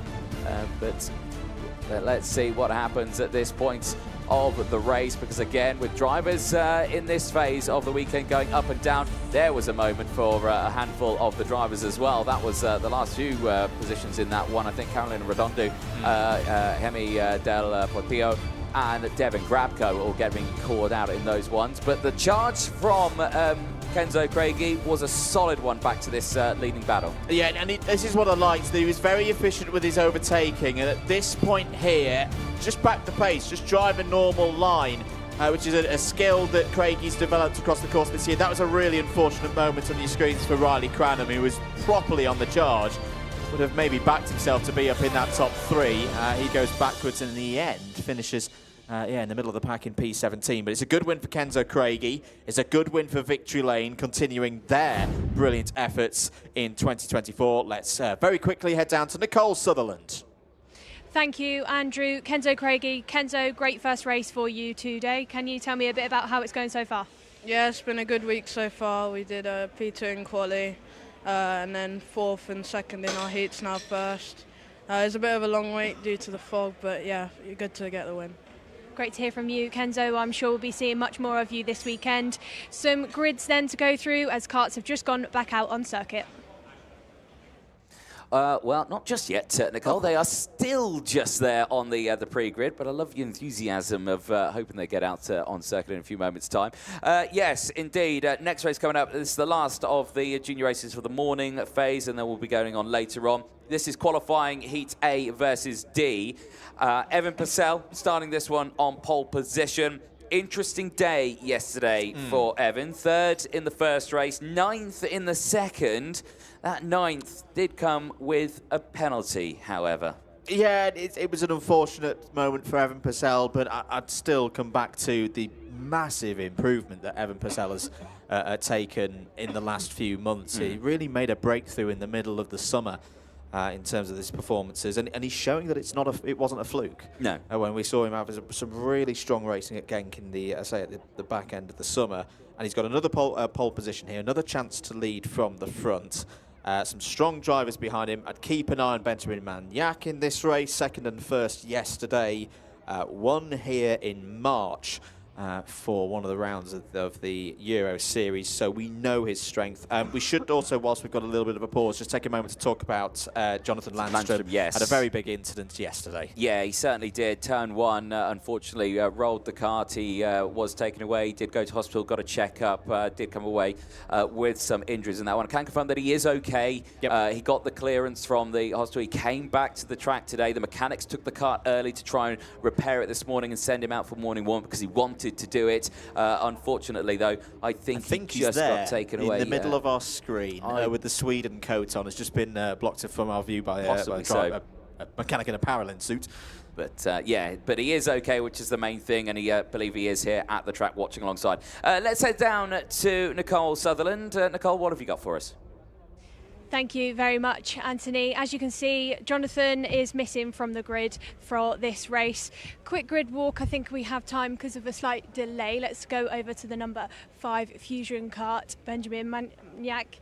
Benjamin, we had a chat yesterday after a good result in the second heat for you. How have you been feeling since then? Great. I mean, been P2 and P1, so we've been on the money, and yeah, feeling great. Been on the money, and I think the whole Fusion team has been in the same mindset so far this week. You know, you've had some great results, Harrison Mackie, Fred Lloyd. How's the mood back in Fusion camp? Yeah, it's good. Great team and great friends, so yeah. Great to hear from you, Benjamin. I think that's all I've got time for now, so we'll go back up into the box with you boys. Thank you very much, Nicole Sutherland down there. Yeah, indeed, good little catch up there with some of the drivers. But yeah, this one is going to be an interesting one for many of them because the highest ranked of these drivers is the man starting on the front row, Stid de Rademaker of Belgium. He has been looking very strong with his result, 3rd place and a 5th. He's in a position, if he can take a win here, to keep himself right inside that top 5 of the intermediate classifications. Yeah, absolutely. It's a good opportunity from the outside of row 1. You can. It is an advantage, of course, to start on the inside with the speed through turn 1, but you can, if you can get your run onto the line perfect, there is an opportunity that you can go around the outside. We have seen that not often this week so far, but we have seen it occur.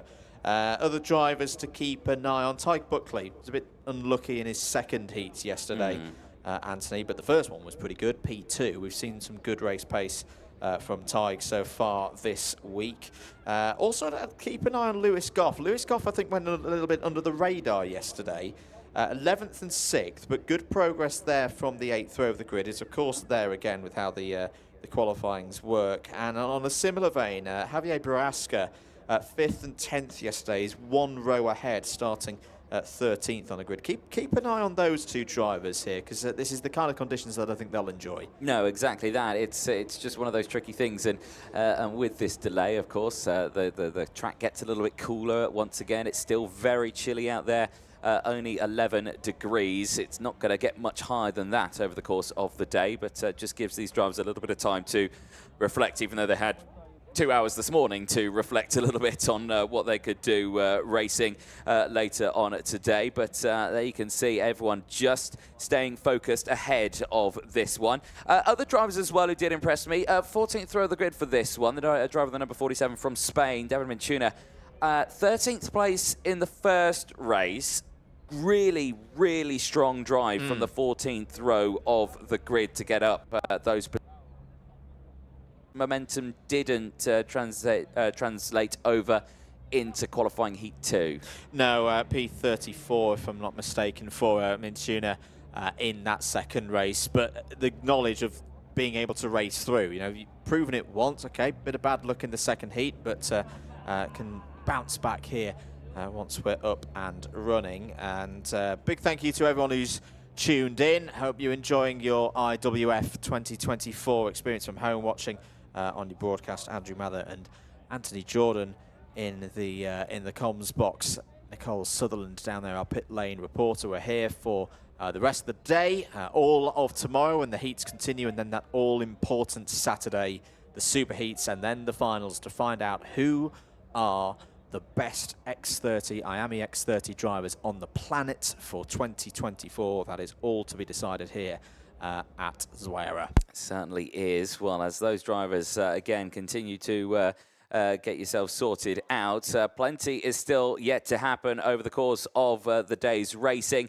Masters will be coming out hopefully in the next few moments' time after this one. They, of course, only had the one qualifying heat yesterday. Danko and Conrad Garrow. Row 14, David Minchuna and Uno Kalari.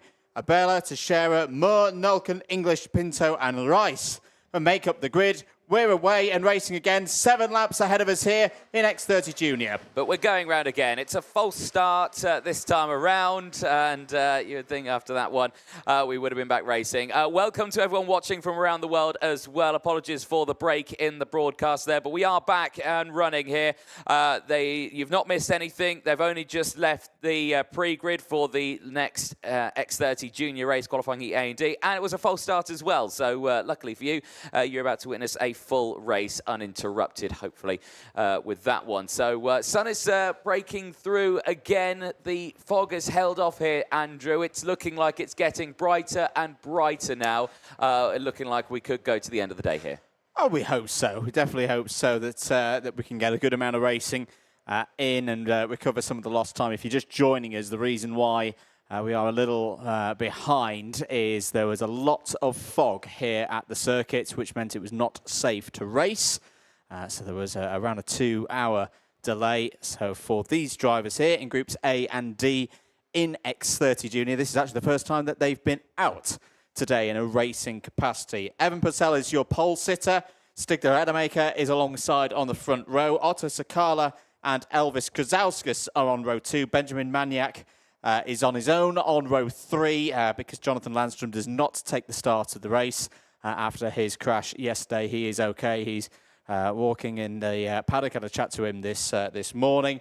Are we ready for a go here in X30 Junior? The lights are red, they're out. We are racing 7 laps. Oh, not a good start for Stigler Adamaker, who catches his up. Brilliant kart control, but has lost probably about 15, 20 positions in all of that. And it is Evan Purcell who leads on his way to turn 4. Yeah, that's a nice start for some of them. But yeah, for Stigler Adamaker, that is unfortunately just both of them going for the same piece of track at the same time, and one of them just having to give way.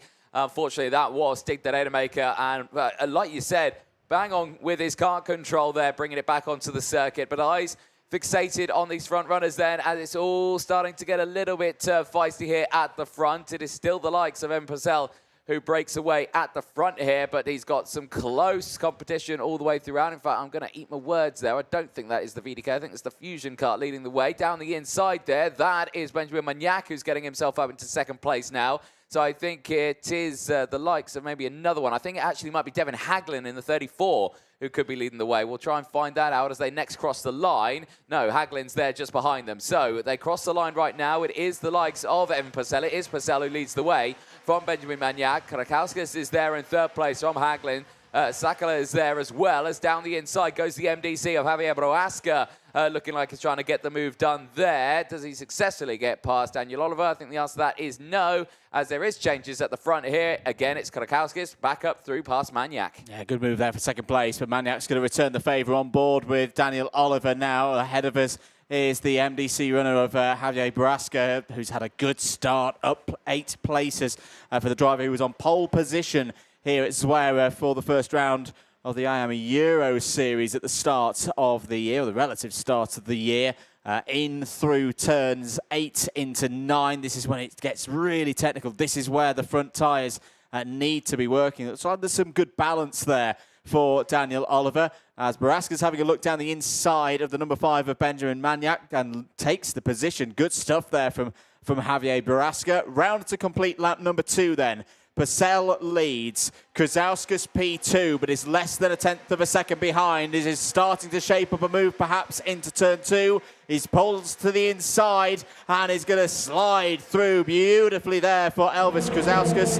MOL racing back into the lead of the race, but keep an eye on Devon Harkland there in the first of the fusions, fusion suits, I should say. The number 34 is having a go for second place and has got it. Good stuff there from the Dutchman. Yep. Nicely done indeed. That's keeping the pack nice and close though. Nice little send down the inside there for Baraska, just trying to squeeze it down the inside. He's got himself up into 3rd place now. The MDC driver going very, very strong here. But again, they've just got to try and push it up right now. Try and close back into those 2 breaking away, because that's a dangerous situation they found themselves in now. 2 cuts again. Always can break away at the front if they work together. Do we think they could work together here, Andrew? Krzauskas and Haglin, we've not seen much of them right at the sharp end here, but right now, on lap number 4, do you reckon it could happen? I reckon they could work together. They've had decent days yesterday. 10th and 4th for Krzauskas. For Harkland, he's going to go down the inside, take the lead away. Well, 9th and 3rd yesterday for the Dutch driver. Could be going 2 better with this one, but still a while in this one to go. We're only the halfway point on lap 4, about halfway through it. Baraska, keep an eye on Baraska. The MDC team, MDC Racing, are looking really, really quick here this week. Daniel Motors obviously been doing very nicely.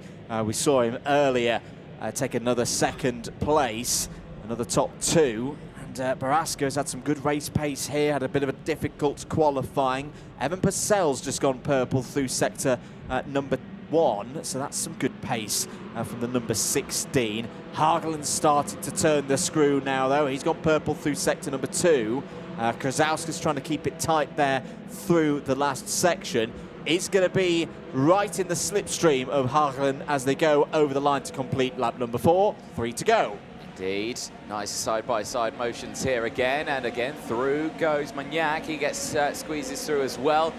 So again, all of them fighting through. Tyke Butley in 6th place right now. Number 3 is trying to push in just behind as well. Has got the close company of everyone just behind. The likes of Sakala there, Goff is there, Rice, Lamin is there as well, and Bachelor.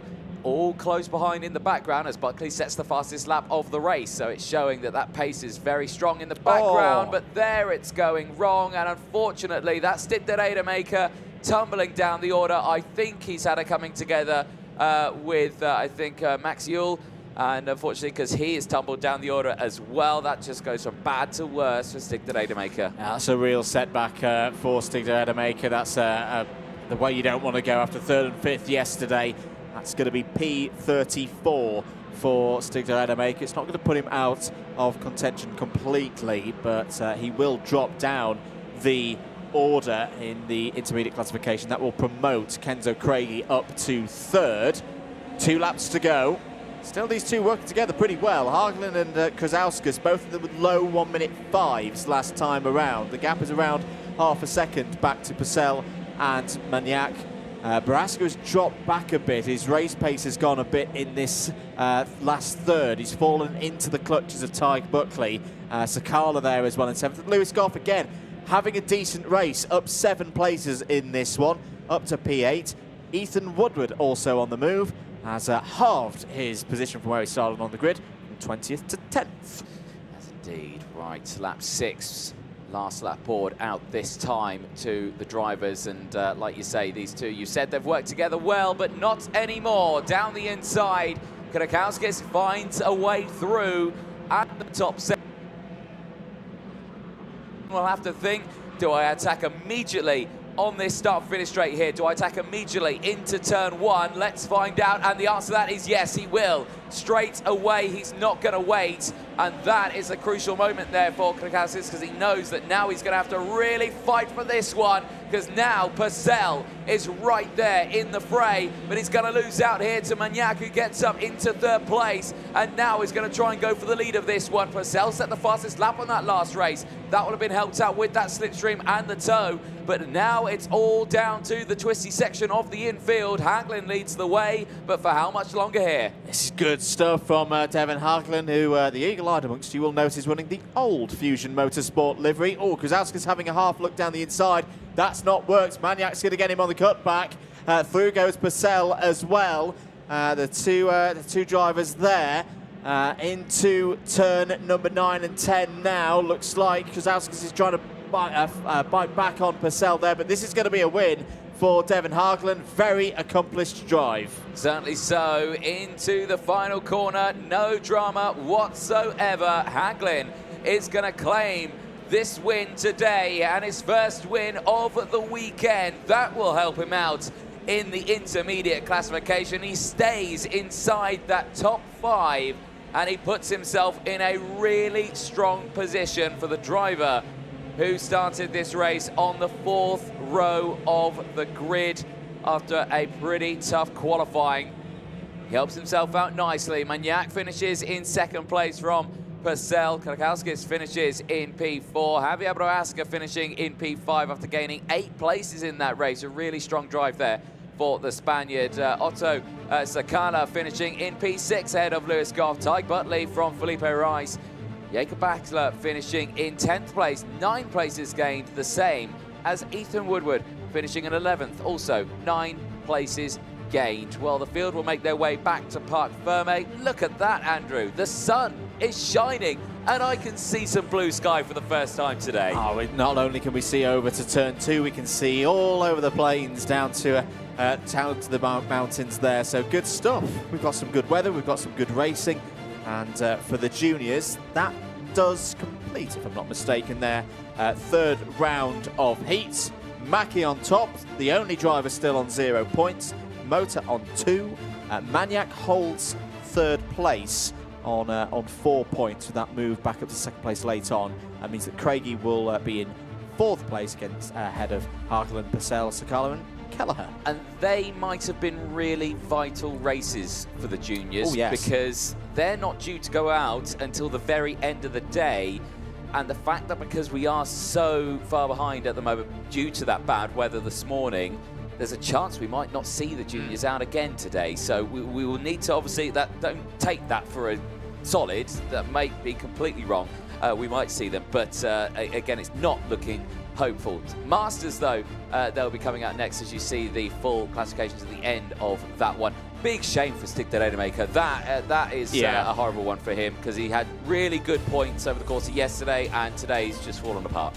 It's a setback. There's no other way of putting it. It's a real setback for Stig de Rademacher, but he's got that tenacity to bounce back, and we'll see him race, whether it be later today or tomorrow once more. Really looking forward to this one. Yeah, they've had to be nice and patient for us over the course of this weekend. They had a calm day yesterday. They had 2 morning warm-ups, and then they had 1 qualifying heat in the middle of the day yesterday. Today, just the 1 morning warm-up, and then they've had to wait an almighty 5, and we are right now 10-2. So that just shows how long they've had to wait for this one. But they are primed and ready. There you can see them on the pre-grid, getting themselves loaded in for this one. 9 laps this race before the seniors will be heading out for their first round of qualifying heats for today. And of course, it's going to be a packed old schedule right to the end of the day on this one. But it was a very busy day for the front runners on that one. Claudio Pagliarani taking the race. Work had to be done, I'm sure, overnight to make sure that that race pace could come back. But it's not really about race pace, was it? Because it was a proper race yesterday. There was no let-up from any of the drivers here. Engines fire up. Drivers make their way out onto the track, but not all of them there. One car getting away slowly. That might have been Gary Edwards. It was indeed Gary Edwards, but he's fired up now and he's heading out onto the track. Let's take you through that full starting lineup, because it'll only be the one joining him alongside. John Norris and Alexandre Benoit-Bessek going from row 2. They'll have Shane Daly and Tommy Nordvang on row number 3. Jesus Perez Santander and Tony Weilander on row number 4. They'll have Jack Dex and Francois Paré on row. On the 7th row of the grid, it's Thierry Del Rey and Keith Micallef. Philippe Romero starts on the next one alongside Jim Ringelberg. Great run for Ringelberg yesterday from that 8th row of the grid up to P5. Let's see if he can do it again. There is a problem, though, for one of the drivers who's meant to start on our next row of the grid, row 9. Julien Soulier may be on his own here because Antti Kataya is not moving very quickly there in the middle of the circuit. Francois Ludovic and Maurizio Montemayor start on row 10. Shane Crosby and Mark Daly, they go from row 11. And Nicholas Garrido and Bjorn Thomas Jurgensen starts on row 12. 25 drivers due in this one, the last of them being Malaysia's Mohamed Jasser. Eyes not off the kart itself, which is a big shame. Here we go then for the second time this weekend, and it's a good start once again for the Frenchman Nicolas Picot, who holds on to the lead of this one. He dives to the inside on that Tony kart to try and hold off any charging drivers in the background. Pagliarani there in second place, just trying to squeeze his way through, has managed to do so. John Norris there as well in third place. They've all had a good start. However, for one driver, they have tumbled to the back of the field as yellow flags are out at turn number 1, and I think that might have been the Jesus Perez Santander, unfortunately, who may have got caught out, or it might have been Felipe Romeo for the Victory Lane team. The Jesus Perez Santander has got going again. Felipe Romero, and I also think, was it Bjorn Thomas Jurgensen, have been delayed through the first sector. They're back into the race, but all fall to the bottom of the order. Here on lap 1, here is an attack. It's on Claudio Pagliarani, and through there goes the 416 of John Norris. Second yesterday for John Norris, for the Norris Carey Motorsport team, who are in good numbers here this week at Zuera. I like that move up to P2 past the winner from yesterday, the Italian Pagliarani. Here's a fight for 4th place, side by side through turn 1. Besak and Daly and Wielander are all involved in this battle. It's good stuff. It's developing straight away, as we saw yesterday.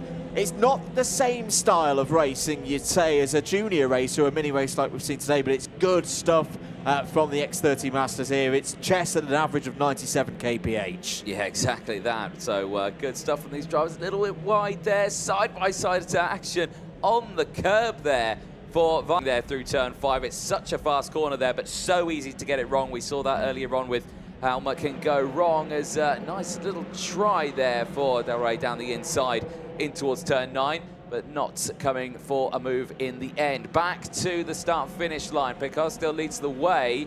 Purple sector 1 and 2 on that last lap. Across the line, is he going to help himself out in this one as we go on to lap number 3 now? It's going to be one of the questions that we'll find out the answer to in the next few moments. Picot's pace looking good right now, 1 minute 5.3 last time around. John Norris, though, is your fastest driver, 1 minute 4.9. There's a move in the middle of the pack there as we look at Jack Dex coming through. Oh, but down the inside once again. That's a big move from Nordvang, and Del Rey's in there as well. Del Rey's had a good season. 3rd in the Miami Series for the Benelux region, and was also 3rd at the Euro Cup event earlier on in the year. Back towards the front though, Picot being reeled in bit by bit by John Norris. The gap is down to 0.4 of a second, and Pagliarani's not too far behind as well. We know Pagliarani's strength, particularly in the second half of these races. The top 3 are covered by less than a second. They certainly are, and those protagonists are, like you say, all right there right now. There you can see just going through very close action there. Jesus Perez Santander as well, trying to fight back in the field as well, just in the background, but down to 18th place in this one, needs to fight back. As here, though, action at the front. John Norris to the front, takes the lead away from Picot. And now these two need to have a think here. They've already had the communications between the two of them saying, right, okay, let's think, let's go. But look at it, John Norris, that pace is fantastic. Really, he's breaking away there nicely, even on the same lap. Yeah, it's very good indeed from John Norris, and this will be an important phase of the race, because if he can start to drop Picot and Pagliarani, see Picot and Pagliarani having a bit of a squabble here. What they really should do tactically is keep working together. We can see Pico just holding a tighter line there, a subtle defence, making sure that Pagliarani's not going to try anything through those last few corners. But here comes Pagliarani. Look at the power on the Zanchi Motorsport prepared machine. He's going to sweep by Pico up to second place. Decisive stuff from the Italian. And Bessac is not too far behind as well. Driver who was the runner-up in the French X30 Master Championship this year and has just set the fastest lap of the race as well, 1 minute 4.2. Oh, big off. That's Mikalev off the road. And there's another in there. Couldn't tell you who it is. We can't really catch the number there. That is in turn 1, is it not? So we'll be looking for 2 drivers falling down the order who've not come through. I think it might have been Garrido is also involved there for the Club Calicart team. So Nicolas Garrido and Keith Mikalev out of contention in this one. Yeah, that is a big, big shame. And slow procedure has come out as well, so the race is neutralised here. So that will bring the pack together just that little bit more. But of course, with us being near the end of the race here, that might put us back a little bit in this one. They'll be going on to lap number 6 now, and 5 laps completed as the race now neutralised here at the Zuera circuit. So obviously that's quite a big run there onto the runoff at turn number 1. So hopefully both drivers involved are okay. But this is good news for John Norris, because now we can have a calm race to the end. But if it stays yellow right to the end, he's fine. If it goes green with 1 lap to go, then he's got to fight like his life depends on it. This is one of those where he's got to be, and that's good to see. Nicolas Garrido is out of the kart on his feet, and obviously disappointed with what's happened there, but he is okay. That is the most important thing for the driver from Argentina. I see what you're getting at there, Anthony, but it's also a little bit of a tricky situation because this circuit is so long. There is a possibility here. I say we're on lap 6 at the moment. We've not got static yellows yet, so we could, in theory, go to static yellows on lap 7. That would send us back to green on lap 8. John Norris will want this to, of course, go all the way to the end, but because the lap is so long and it takes him quite a while to get round under a slow procedure, it is quite possible, as yes, we have now got static yellows. I thought that might happen. So now John Norris had a nice comfortable lead, has got the whole pack closed up behind him again, and we're going to get another 2 racing laps in here. Yeah, we do, and they're going to be the longest 2 laps of his life on that one. And there you can see, just walking away. Get out of there. Good to see that he is walking under his own steam, like you were saying, but as you can imagine, a little bit deflated and upset that his second race of the weekend's ended like that. Yeah, and knowledge that there's probably going to be some work to do. But there is a 3rd heat scheduled for the Masters here today. Again, we'll see whether that actually takes place, but either way, that's going to be straight onto the tools, straight onto the spanners to get everything set and straight again for whenever the next time we see the 424 out on track. So static yellows indicates that unless there is a change in circumstances, we are going to be going back to green at the end of this lap. This is lap 7, meaning there'll be 2 flying laps for John Norris to hold on. Let's see if we go back to green. Yes, we do. Flag in the air. This is a key restart for John Norris. Going to try and break away from Claudio Pagliarani. Nicola Pico is still there as well. They're all bunching up down into turn 2. Whoa. Pagliarani's all crossed up and off as well goes John Norris. Loses control of the race lead. I think it's Pico and Bessac, the 2 French drivers who have come through there. Change immediately off the restarts. Yeah, certainly so. That's not what you want to see at all, but it's so easily done with everyone just loading it into the corner, just trying to capitalise on only the 2 laps that they've got to really gain positions in this one. But Pico back at the front. This is exactly what he wants, and look at the fight for 3rd place now. John Norris right there in 3rd place. He's having to deal with the likes of Shane Daly. He's having to deal with the likes of Tony Wielander, who has dropped back. Jack Dex is having a brilliant race in this one. He's up into P6. He's got Nordvang just ahead of him, though. So it's all going to kick off here. But crucially, Pico and Bessac have just broken away from the rest here. Yeah, they're going to fight it out for the win in this one. You'd imagine we're going to go on to the final lap now. Pico's lead is just over 0.2 of a second ahead of Bessac.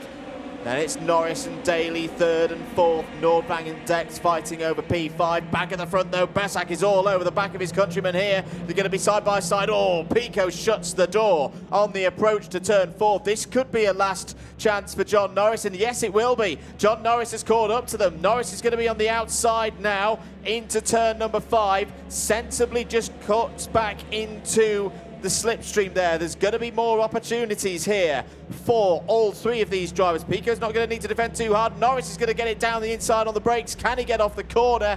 Yes, he can, and I'd say he's still in range of potentially having a go at Pico here on that run to the final corner. There's a yellow flag out there on circuit. Something has happened on the last lap of this one. We're going to stick with this battle at the front, though. Pico's not got this one done yet, because if John Norris gets a good run through the final couple of corners, he could have a chance on the slipstream. Here we go to the line. John Norris jerks to the right. Pico blocks it off. Pico holds on to the win by 0.082 of a second. John Norris finishes in second for the second race in a row. Besak in third, Pagliarani fourth. Great drive there from Jack Dex. He completes the top 5. Yeah, that is a nice little drive there and a nice little sprint to the end after that slow procedure. Not, I think, what the drivers wanted, but no. For Pico, that is exactly what he wanted. Right at that sharp end of those dying stages, because, of course, all the way throughout that race, it was just slowly eking backwards and dropping back into that pack. Yeah, before the slow procedure, it's looking pretty good for John Norris. I would say that the race pace overall looked better for Pico today than it did yesterday. Yeah. So if that's an upward trend, if it can be continued, that is good news for the pole sitter, the fastest driver in timed qualifying 2 days ago. I'm not quite sure what's happened there. Pico was meant to go into the pits at that point and has not. Now that's not going to go down well. There's a couple that have gone round. Yeah, that might not be good news for them. So yes, I don't think the memo of the checker flag went through. Right, well, there is the race results then on your screens. Pico and Norris 1-2 from Besak and Pagliarani finishing inside that top 4. Jack Dex and Nordvang, Daly from Ringelberg, Weilander from Del Rey, Perrier from Ludovic, then it is Souley from Daly, Mark Daly, that is Perez Santander from Montemayor, Edwards from Crosby, Romeo, Mohamed from Jonas Lang, Mikalev rounding out the 22 runners, Sari, Garrido and Kataya, the retirements, and there is the reason why we lost a couple of them. Big hit into the wall, slow procedure out. This was the restart, and Pagliarani, unfortunately there, just getting squeezed out, was getting pinched between 2 carts and then got spat out of the pack there. Yeah, it's unfortunate for both Norris and Pagliarani in that situation, but at least they can take solace that they had some good points. Pico over the line takes P1. I don't think John Norris was best pleased at the end of that one, but again, just shows how competitive it is in X30 Master this weekend. It is the category with the lowest number of entries, but it's full of quality up and down that order, and will eagerly anticipate their third heat, whether that be later this afternoon, or if we time out, it'll be tomorrow morning. We look forward to that indeed. Well, next up, we will be welcoming back the senior category. We haven't seen them yet today, but for 4 heats coming up, and yeah, I think there's going to be a little bit of a discussion here between Dan Ashton, the Deputy Race Director, and Nicola Pico, because Nicholas Pico was meant to come into the pits directly there and went round and did another lap after the checkered flag. So yeah, a little bit of a discussion going on there about please don't do that again, and hopefully for Nicholas Pico that'll be the end of it. But yes, there we go. Qualifying heat 2 done for X30 Master, and for France, which they've got a good record in this race. Has the French nation. I can see that Nicole Sutherland is down there with our race winner. Let's head down to her and see what the thoughts are of our race winner in X30 Master. Nicole, over to you. Thank you, Anthony. Nicholas, exciting race. What are your thoughts? Oh, c'était une bonne course. Maintenant, c'est compliqué, c'est pas facile ici avec la SPI, donc on va continuer à travailler pour essayer que ce soit encore mieux. Great to hear from you, Nicholas. Thank you very much. Exciting out there. I'm sure we'll be seeing much more of the same from our Masters. We'll go over to you back in the box, boys, after that quick interview. Thank you very much, Nicole. I got a live translation in my ear of that. It was complicated, but wasn't too difficult. There we go. But good stuff there for our man taking the win there, Nicholas Picot.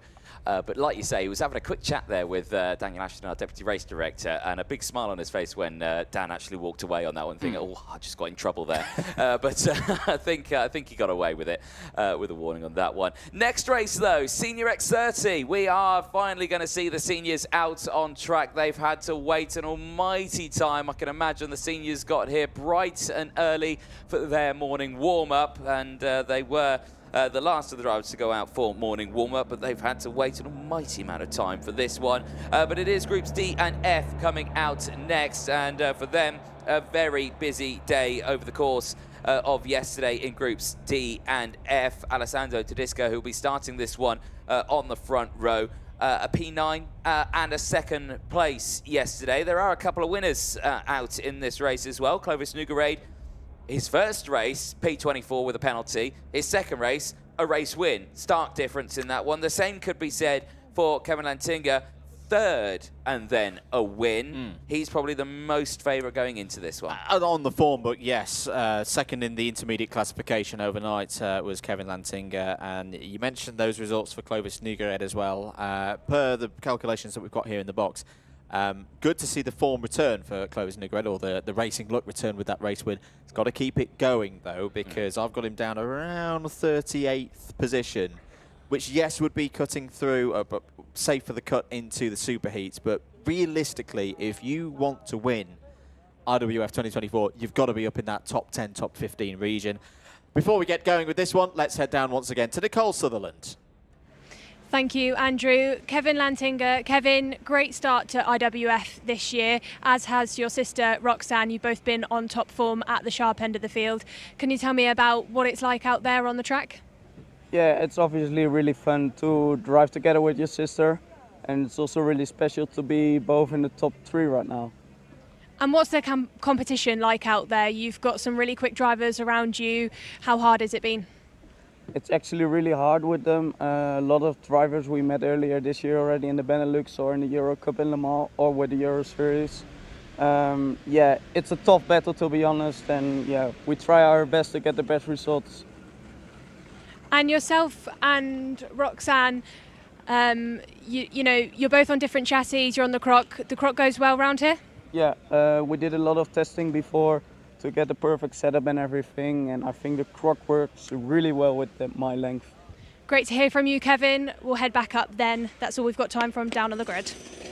Yes, indeed. In a blink of an eye, the green light flashes. Not going to say we were waiting on you there, Nicole, but we might have been there for a few seconds on the end. The yellow light was flashing for quite some time there. Brilliant stuff. But the field heads out onto the circuit. Let's quickly take you through that full starting lineup then. Alessandro Tedesco and Maximilian Bergstrom going from row number 1. Mark Lepiccolo and Clovis Nougarade on row 2. Then of Kevin Lantinga and Marcus Glum on row 3. Lewis Bird and Elia Weiss go from row 4. And of Gus Lawrence and Aaron Cavillo on row number 5. Marius Barryberg and Ruben Moya on row 6. They'll have Alberto Hurtado and Luca Montebello on row 7. CJ Bennett and Riccardo Ferrari on row 8. They'll have Andre Dabija and Michael Gray on row number 9. Row number 10, completing the top 20, it's Loris Sash and Hugo Marti. Peter Stiller, a couple of 15th places yesterday for Stiller, starts on row 11 alongside Matthias van der Kerkhoff, who brilliantly raced up into the top 6 in his second race yesterday. Harvey Ryby had a tough day, starts this one from row 12, looking to bounce back, is alongside Martin Yanis. Alistair Cresswell is on row 13 alongside Aaron Garcia. Look out for the Spaniard coming through the field in the 270. Nud Nielsen and Kyle Mikulev go from row number 14. Then it's George Nassar and Sam Branston completing the top 30. Dylan Patel and Mattis Omata start on row 16. Albert Ingo and Jin Tian completes the 34 runners for Groups D and F. Start of the third round for X30 Senior. Into those tram lines, 9 laps ahead of us. We're green, we're racing once again in Zuera. Good start for Tedesca, good start for Mark Lepiccolo as well. On the red speed into turn 2 they go for the first time. It's going to get close, it's going to get tight as they go left hand into turn 3, into turn 4. Now lots of defensive work. I think I see Gus Lawrence in the middle of all of that, hoping for a better day after a 5th and a 6th yesterday. He's already up to P5, is the British champion in X30 Senior for the last 3 seasons. But this top 3, Anthony, are breaking away. Tedesca, well, has been waiting a long time for this race start and has jumped off like a rabbit. Yeah, he certainly has, and he's already got about a 4-kart lead from second place alone in this one, so this is a nice, strong performance we're seeing from them. Like you were saying there, Gus Lawrence there in 3rd place, but down the inside, a huge send for Clovis Nogueira, again looking for the good results today. Needs them after that 24th place yesterday. So again, he needs to find those places now. To the line they go. It is Tedesca who leads the way then from Mark Lepiccolo. Lantinga there in 3rd place from Gus Lawrence. Nogueira in 5th place from Lewis Bird. Bogstrom from Weiss. Ruben Moya from Marcus Glurmers. Off the circuit goes Sam Branson. He had drama yesterday at turn number 1. It's drama today at turn number 1 as well. And the beer is Lewis Bird. Okay, so the graphic was wrong there. Lewis Bird off the track, and he is tumbling down the order. So no, he didn't have trouble at turn 1 yesterday, and but unfortunately for him, he is broken at the sidelines there. That is a huge, huge shame. And that looked like some form of technical problem for Lewis Bird. That didn't look like it was as a result of contact with another driver from the view that we had here in the box. We're on lap number 2. Tedesca leads 9th and 2nd yesterday. Mark Lepiccolo 18th and 3rd. Kevin Lantinga, I think, will be quite happy with this at the moment. He's got the 2 drivers ahead of him clearing the air ahead. End of the 2nd lap. Lantinga trying to keep the pressure on Danny Caronini, who was your intermediate classification leader overnight. Does Lantinga decide to stay? Yes, he does for now, behind Mark Lepiccolo, who's had a good start, who's moving up through the order. Lawrence Sash is on the move again. It's down the inside goes Lantinga for P2. Makes that one work on Lepiccolo, but Lawrence Sash up 9 places to P10. Ruben Moya again is on the move. If you weren't with us yesterday, Ruben Moya at the start of the race week had a very difficult time qualifying, found himself without a slipstream. That's why he's a little bit further down the order than perhaps you would expect before the start of IWF 2024, but his race pace has been good. Started on the 6th row of the grid. He's the fastest driver out on circuit. He's gained 5 places in this race and is up to P7. Yep, certainly is. There, Clovis Nogueira piling on the pressure to Gus Lawrence. Just under a little bit of pressure here as they exit out of turn number 12 onto the start-finish straight here. Here comes Clovis Nogueira and Gus Lawrence. Not got the momentum down the start-finish straight, stays behind this time around. Is Kevin Lantinga closing in on Tedesca? We'll talk about that in a few moments' time, because now Clovis Nogueira has got past Gus Lawrence and moves up into P4. Starts to hunt down Mark Lepiccolo. Looking at the sector times on that last lap, and actually on this first lap, Kevin Lantinga was faster, about a 10th faster in sector 1 alone on this lap. So Tedesca is not out of the woods yet, Andrew. No, he's not out of the woods, but doesn't want to take too much out of himself. Still in the first half of this race.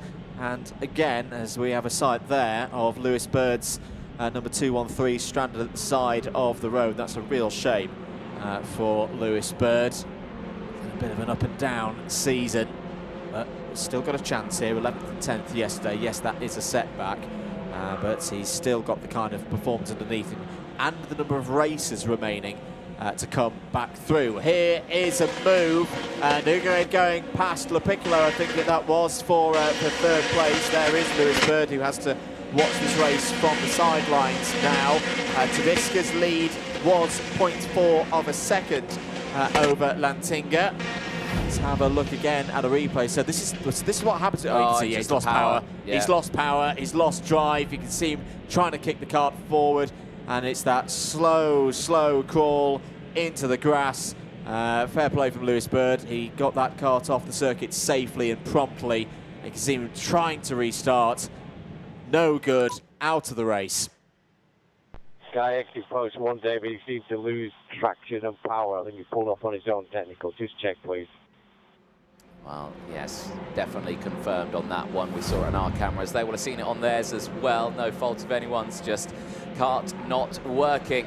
Eyes on this one, though, and, well, Tedesca continuing to break away the gap 0.3 of a second. That gap still staying relatively close. There it is on your screen. The Clovis Nougarade, Marc Lepiccolo and Gus Lawrence battle as well. Also kicking off as Gus Lawrence sends it back down the inside of Marc Lepiccolo. Moves back up into P4. Now they've got Elia Weiss. Now they've got Ruben Moya involved in this lead battle. You were talking about him earlier on in this race of how he's impressed and improved over this racing weekend. And now he finds himself pretty much with the lead group here. And there's a nice little move down the inside there for Ruben Moya. Marc Lepiccolo just getting caught up with Elia Weiss there and losing out on a position. Yeah, good move from Elia Weiss. This is a big improvement for Weiss. Yesterday, P22 and 21 in terms of the provisional results. And there was still a little bit of a question mark for the round 2, or the second round results. But it's back up solidly up into the top 10 now for the German, riding on the Cosmic.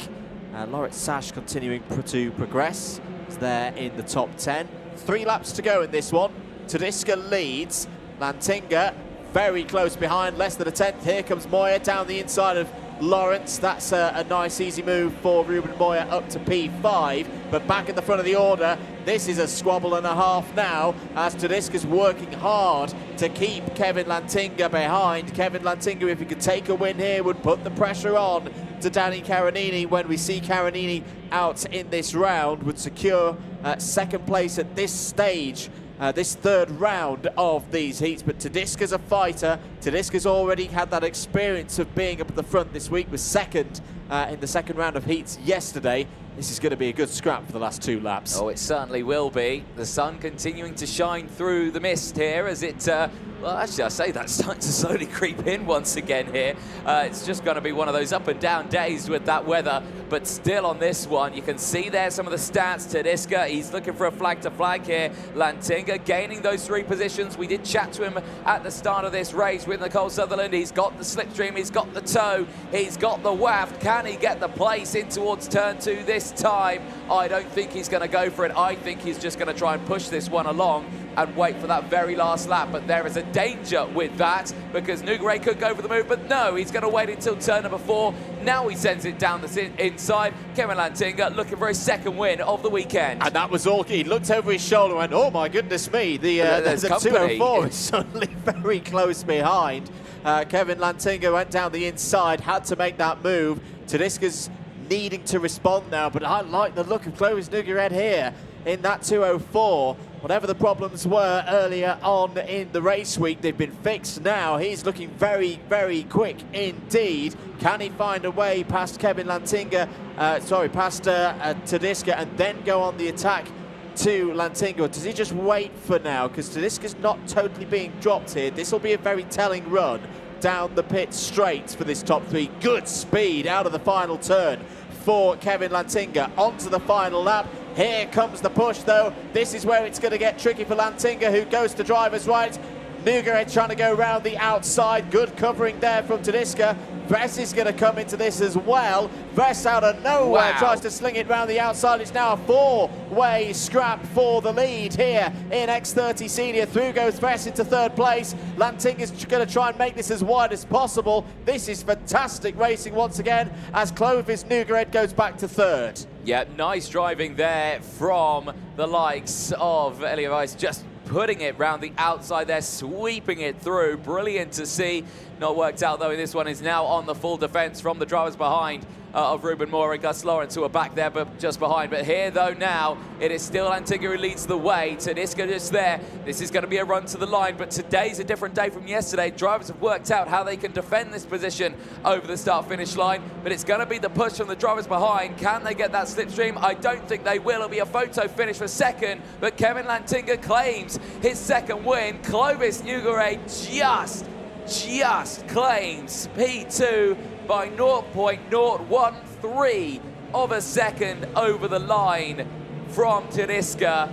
Lantinga, Nugared and Tedesca, 1, 2, 3. Ruben Moya takes a P4. Great result for the Spaniard. He will be happy with that. Third, fifth and fourth for Ruben Moya now, just showing again. In terms of the race pace, he's very strong this weekend. He's keeping himself in play. May not feature in the top 8 yet of those qualifying heats, but keep an eye on Ruben Moya, who's won so many races over the course of his X30 career. But for Kevin Lantinga, well, that is second place at least in this this round of heats secured. Could well take the lead if Danny Caronini is not able to win his race in this round. It's been a very good performance from Kevin Lantinga so far this week. Here's your provisional result. Lantinga from Nugared, and frankly enormous by Swearer standards. 0.013 seconds between Nugared and Tedesca for second to third. Moya fourth. Gus Lawrence another top 5 ahead of Elliot Weiss. Mark Piccolo, Marcus Klum, Alberto Hidalgo and Loritz Sash complete the top 10. Debija, Barryberg, Garcia, Ferrari and Bostrom all in the top 15. Van der Kerkhoff up 6 to 16th ahead of Bennett, Kirilo, Cresswell and Nielsen down to 20th place. Marty, Montebello, Stiller, Nassar and Ryby in the top 25. Difficult races for all matter there in 26th. Branston P27 ahead of Michael Gray, Dylan Patel, Kyle Mikolev, Jin Tian. Last of the finishers was Albert Ingo. One retirement from that race was Lewis Bird with a technical issue. One non-starter was Yanis Martin. Yes, indeed. Well, as the sun shines, the second of the senior X30 races will be heading out onto the circuit very soon.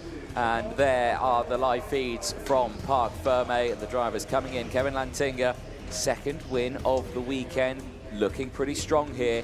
1 point behind Danny Caronini. No one with a perfect score now in the seniors. And let's have a look at some of the highlights from that one, because the start initially, great run from the inside line. Tedesca getting away with Mark LaPiccolo at the front of that one. The outside line, Maximilian Bergstrom, kind of disappeared, faded in that one a little bit, and unfortunately was well down the order and out. Yeah, down in 15th place in the end for the Swedish driver for AD Motorsport. That was the view on board from Lewis Bird in the early stages.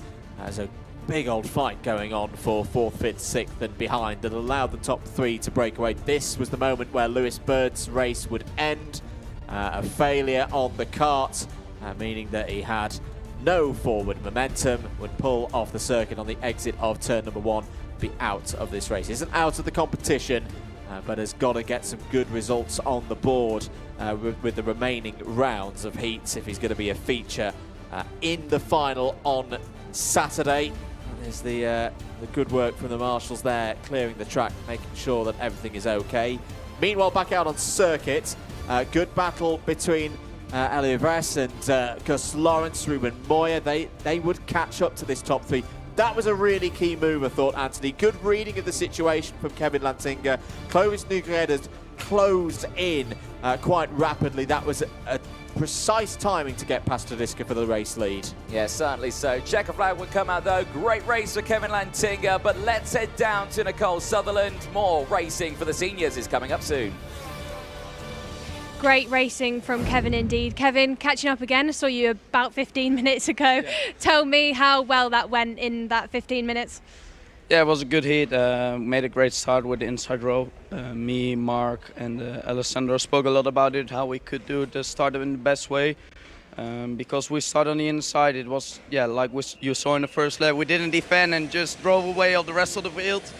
After some laps I overtook Mark, and on the end I overtook Alessandro after I had a big gap to the rest of the field. Clovis could catch up a bit, but not enough to take the victory. Great to hear from you, Kevin. We'll look forward to seeing what else you get up to this weekend. Karts out on circuit. Boys took us through the grids. Thank you very much, Nicole. Great work down there in Parc Ferme. Let's dive into this one. Qualifying heat C versus G for Senior X30 heading out next. Freddie Lloyd and Otto Pukkanen on row number 1. Maxime Bouvier and Morgan Moore on row 2. Keaton Gauci and Andy Rattel go from row number 3. They'll have Noah Wolf and Santiago Valverde on row number 4. Luke Horton and Jack Buckley go from row 5. They'll have Patrick Ogrodovcic and Eva Donaldson on row 6. Robbie Buckley and Vilma Svan on row 7 with Eloy Gonzalez and Francois Vinard on row number 8. Charlie Glum and Mary Lossoir round out row number 9. Thibaut Kempf and Hugo Besson go from the 10th row of the grid. Louis Coman and William Lundberg start on row 11. Hugo Brunn and Maxi Radek da Silva start on row 12. They're ahead of Eric Vess and Yimi Surmela on row 13. Max Starikov and Matis Barb go from row 14, completing the top 30. It's Yannick Gabrik and Thomas Van Vliet. Porras, Sayer, Haustad, Bigi and Salonen complete the field. We're racing once again in X30 Senior, and it's again a very good start for the pole side of the grid. But look at this, Freddie Lloyd has got his hands full here as there's an attack coming in from Bouvier there for the lead. Noah Wolf's had a great start as well from the 4th row of the grid. Is already up to P3. Bit of a squabble going on there in the middle of the pack, but a solid start again from Freddie Lloyd. He's a quiet man off the track. Oh, it's big damage there. Is that one of the TB carts that's in a spot of bother? Yeah, I think that is the Greek driver as well. Canciones there out of the race as we're going to see a change for the lead here. Down the inside, Lloyd's not going to lose out on 1. He's going to lose out on 2. Wolf's got himself up into 2nd place now. Brilliant starts at the front of this field, and it looks to me like that could be that's Magnus Bouvier in the front there, but that's more damage as out of the race. That's the 320. There's another cart off there. That's further down the field, and I think that's Luis Coman, one of them with a Diamond Racing cart. I can't quite see the other cart there that's all the way on the other side of the track. We'll try and figure that one out as they go through. Maybe Vilma Svan, maybe Francois Venet, because they've all had drama there. They've all tumbled down the order. Yeah, Francois Venet, I think, is the driver. Vilma Svan did not take the start here, so I don't know if Nicole's able to investigate on what the situation down there is for Vilma Svan. Has not taken the start of this race. That is a bit of a developing news story. Meanwhile, back out on track, Bouvier is your race leader. Noah Wolf, P2.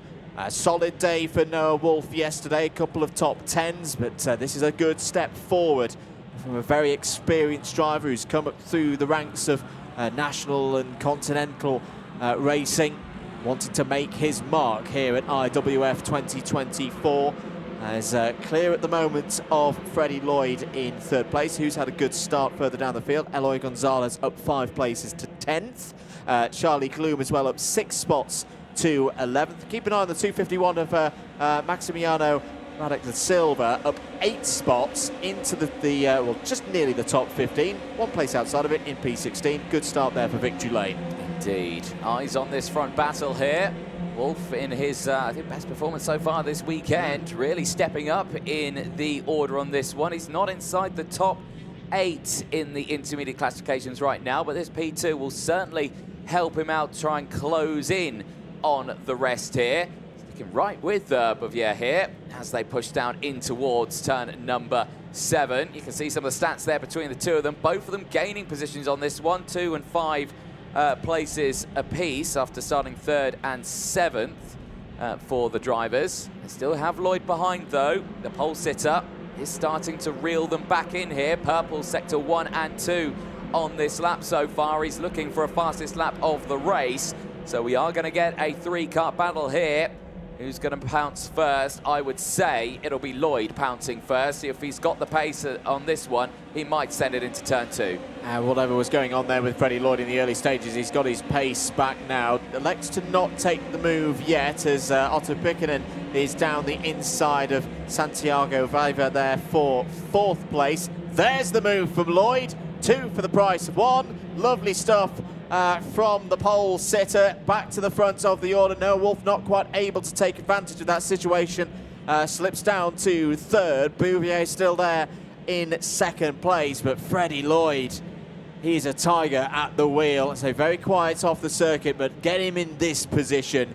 He thrives and is a proper talent in this X30 senior competition for IWF 2024. Look at him now, stretching away from Bouvier there. This is going to be a big question mark for the rest of them as to whether they're going to be able to get on terms with Freddie Lloyd. And of course, there'll have been some similar engineering, some similar passive information of how the track's driving from their junior drivers into the senior elements of the team as well. Got good speed, very good speed down the pit straight. There is a move a little bit further back. That's Andy Rattel down the inside. The Frenchman is up to 5th. Yep, nicely done there in towards turn number 2 here, but looking comfortable now is Lloyd here though for 2nd place. It's all starting to heat up here. Rattel with the fastest lap of the race is kind of pushing this group up to each other here as Wolf tries to dive to the inside there. Bouvier holding on to 2nd place. He's going to lose out on 3rd is Wolf. Puttinen goes through into 3rd place as they all try to shuffle their way through. Andy Rattel not able to capitalise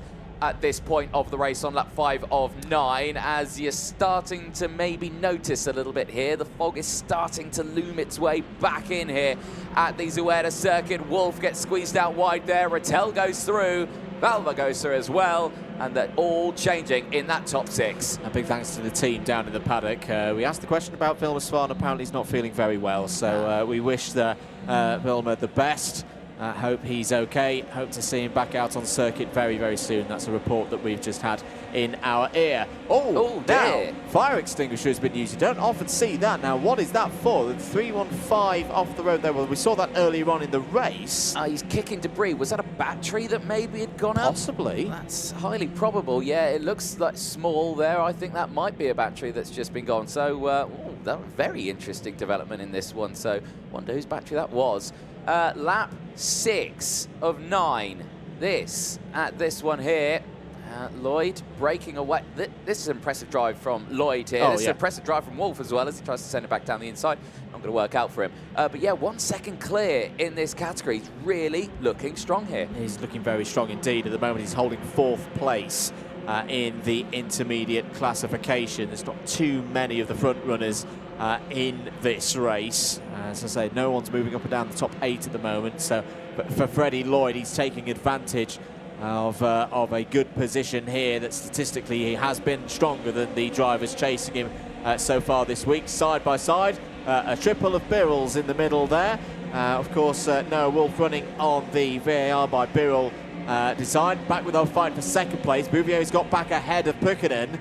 Rattel is there as well. Rattel's going to be on the outside for the next corner. He's going to have to try and sweep it around the outside of Pukkinen, or try and get underneath on the exit. Pickenen's wise to that one and cuts back into 3rd place. 1.5 seconds now the lead for Freddie Lloyd. This is the first time we've seen someone do something like this in any of our categories, I think, this week. Anthony, of pull away from a quality field. Bouvier's still there in 2nd place. Gonzalez has broken away from teammates Wolf and Ogrodovchik, and Viva is there as well. Ogrodovchik's got ahead of Viva to split up that triple of Birrell's, but here comes Gonzalez. Not seen too much of Eloy Gonzalez so far this week, Anthony, but he's clearly got some good pace. Yep, certainly so. Look at this side-by-side action here down in towards turn number 2. Brilliant stuff here as the battle right at the front here is heating up for 2nd place. And now Bouvier is having to deal with all sorts of action as they get tangled up on each other here. You've got all of them fighting for the same position on the same pit stack. 3 wide into turn 5. Unbelievable stuff here, but look at that from Eloy Gonzalez. He has managed to find his way at the front on that one, and now he's going to deal with the whole pack behind, trying to squeeze past in the dying stage of this lap. There is no way they will catch up to Lloyd now. He is 3 seconds further up the road from this one here. This is superb, but Eloy Gonzalez leads this group now from Noah Wolf. Bouvier, 3rd of this one, 4th overall. Ogrodovchik is there. Kian Gauchi's just received a warning flag. That comes with an undistributable 5-second time penalty, but he's down in 17th place and not in this fight right now. Back to the start-finish line. We're going to the final lap.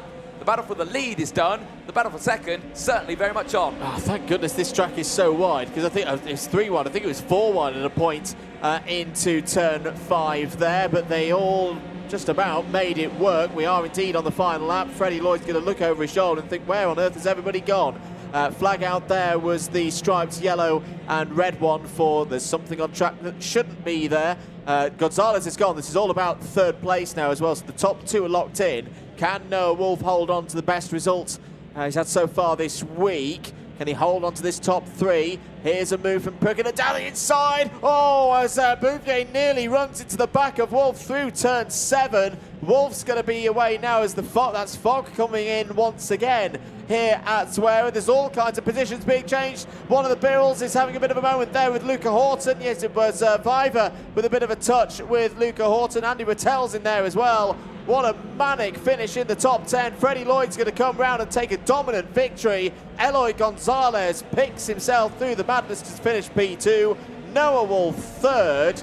And who else has got in the top 10? Puckett and Ogrodovchik, Bouvier, Horton, Viver, Rattel and Jack Buckley. That was quite a tense one. It certainly was, and I love that at the end there, Lloyd was so far ahead and going so fast, even the cameramen couldn't keep up with him there at the end. They were like, wait, he's here. He's already to the line. But brilliant stuff. Gonzalez crosses the line in P2. Noah Wolf from putting it from Ogrodovchik. Bever from Horton. Viva from Rattel. Buckley rounding out the top 10 in that one. I've got to say, just in the nick of time, because my goodness, blink.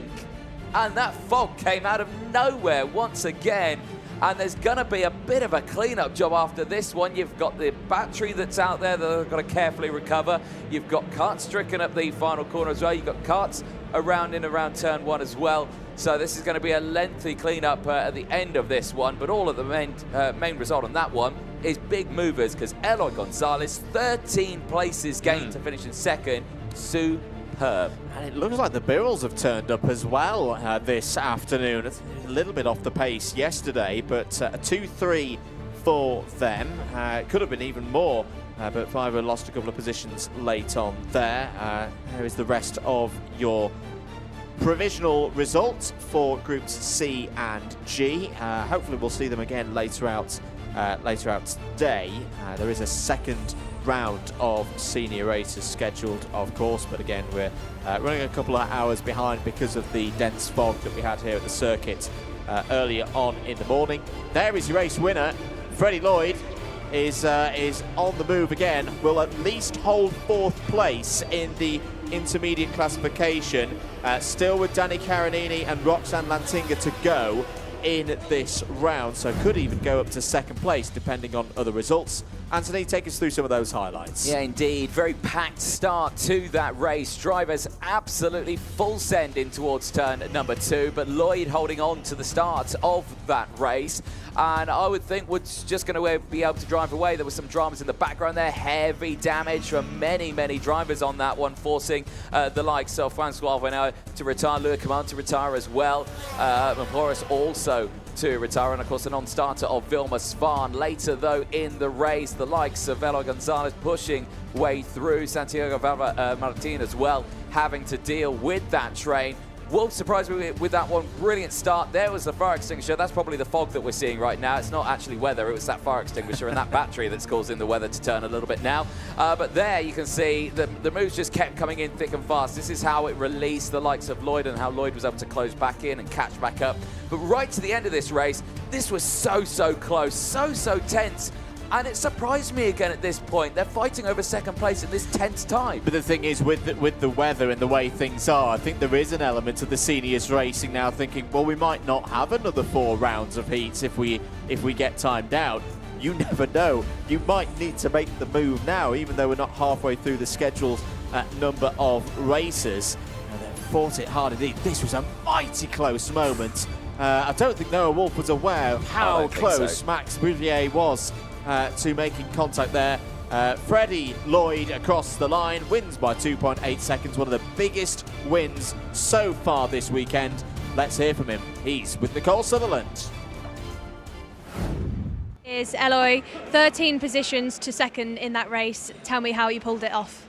Yeah, we have the speed and we can achieve this result, and yeah, we have a lot of speed this heat. And yeah, we see how we can do this weekend. And there's still a lot more for you to do, you know, more positions to gain. How tough is the competition here at IWF? Yeah, the level is very high, but me and the team, we work very hard, and maybe we can go to the final. Great to hear from you, Eloy. And one more question for you. You know, this weekend, big race. Who have you brought with you to make sure that you're quick? My team and my mechanic are the persons that makes the result a little bit more easy. And yeah, thanks all the team. Perfect. So that's it from the Buralart driver. We'll go back into the box to hear about the next race that's coming up. Thank you very much, Nicole. I think Freddie Lloyd just want to keep himself in a focused state. Good to have a chat there with Eloy Gonzalez. That's not a still from earlier, folks, in the background. The weather has turned again here at Zwiera. We're getting ready for groups B and E in X30 Senior. Coming up, some key drivers in this one, couple of race winners, quite a few race winners actually. I think we've got 3 race winners in this one, and Clement Lutron, who had a strong day yesterday as well. So we'll see what they can do, but none of those drivers are on pole position, because it's Sean Hogan for the Republic of Ireland who will be going from the pole here, 4th and 26th yesterday, and the Irishman's been quick. Yeah, certainly so. And all the meanwhile, that weather closing in. I'm getting word in my ear. We are continuing right now. Yellow light is flashing at the front, indicating less than 30 seconds to go before we get started for this race. Final preparations being made then for the drivers on that pre-grid. As the green light flashes, engines fire up. The field makes its way out onto the circle. Let's quickly fire through this full starting lineup. Sean Hogan on that front spot. We'll have Pip Casabin for company alongside Eduardo Dominguez and Thibaut Ramicas on row 2, Clement Outron and Roxanne Lantinga on row 3, both of them taking race wins yesterday. Clement Outron on that third row as well, Christian Biasati and Fernando Luque on row number 4. They'll have Alexandre Machado and Alphonse Miertinen on row 5. Adrian Masienes and Austin Gale on row 6. They'll have Luke Agnew and William Thompson on row number 7. Romeo Russell and Diogo Castro on row 8. They'll have Aaron Ferrazzano and Jacob Mikolev on row number 9. Joey Brown and Miguel Silva go from row number 10. Patrice Kovalevski and Cleo Lee start on row number 11. Portugal's Rodrigo Vilachar starts on row 12, is joined by Martin Wallström on that one. Timiero Ruppen had a tough day yesterday, goes from the 13th row of the grid in this one and is joined by Jesse Saarinen. Filippo Polla also had a tough day yesterday, starts on row 14 alongside Kyle Macher. Sam van der Heijden starts on row 15 alongside Caden McQueen. Good progress from McQueen yesterday, up into the top 20 in both races. Juan Felipe Martinez and Nico Villa start on row 16. Alexei Peltoniemi, Thomas Hansen and Louis Tort complete the grid.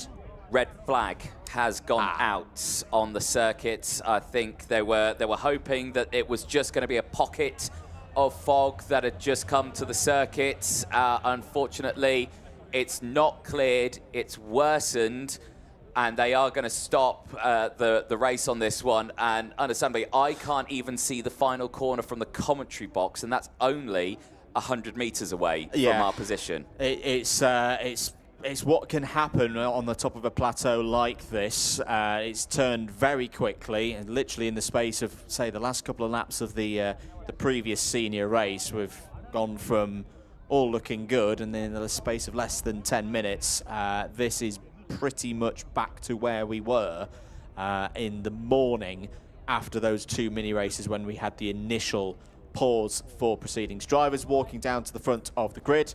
They're going to obviously have a little bit of a discussion here or briefing from race director Martin Bean, who's going to let them know what the next steps are. I can imagine that he's probably going to say, So 7 and 8 have pretty much gone out of our view. We can see an outline of the track. There you go, race David, control. put a red flag out. David, put a red flag out. Stop them on the grid, please. There you have it then.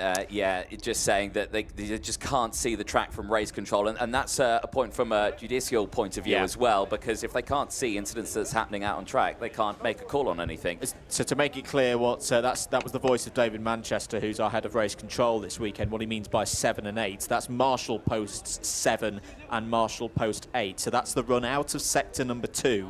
Up towards turns 9, 10, 11, and then down again through that technical section.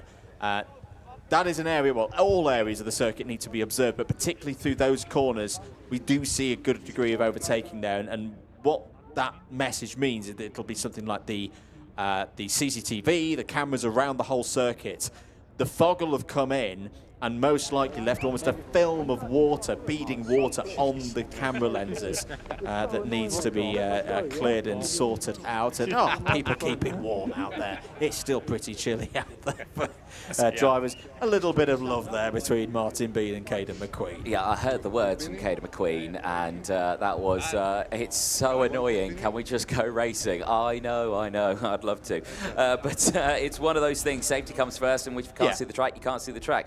I've got a funny story about it. We've been talking about fire extinguishers earlier on with that battery going off. Now Caden McQueen on our screen, it's fate that it's coming my way on this one. I think we're back in 2017 or 18. Caden McQueen accidentally set a fire extinguisher off at Rowra over a race weekend. So, and I think he did get kicked out of the weekend for it. So, and Rowra's known for its fog as well. Rowra so is known for its fog. circle. So what is it about foggy places, fire extinguishers, and Caden McQueen? There we go.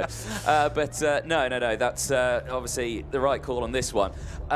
I don't actually know what has been told to the drivers on this. I can imagine they're going to go on the same instance of what they did this morning, which was, okay, let's give it an initial 15 minutes or so, but let's head down to maybe onto the grid itself. Nicole Sutherland, who have you got for us? Well, I'm actually on the track with Sean Hogan. Sean, a P1 in quali, first heat, how did that go?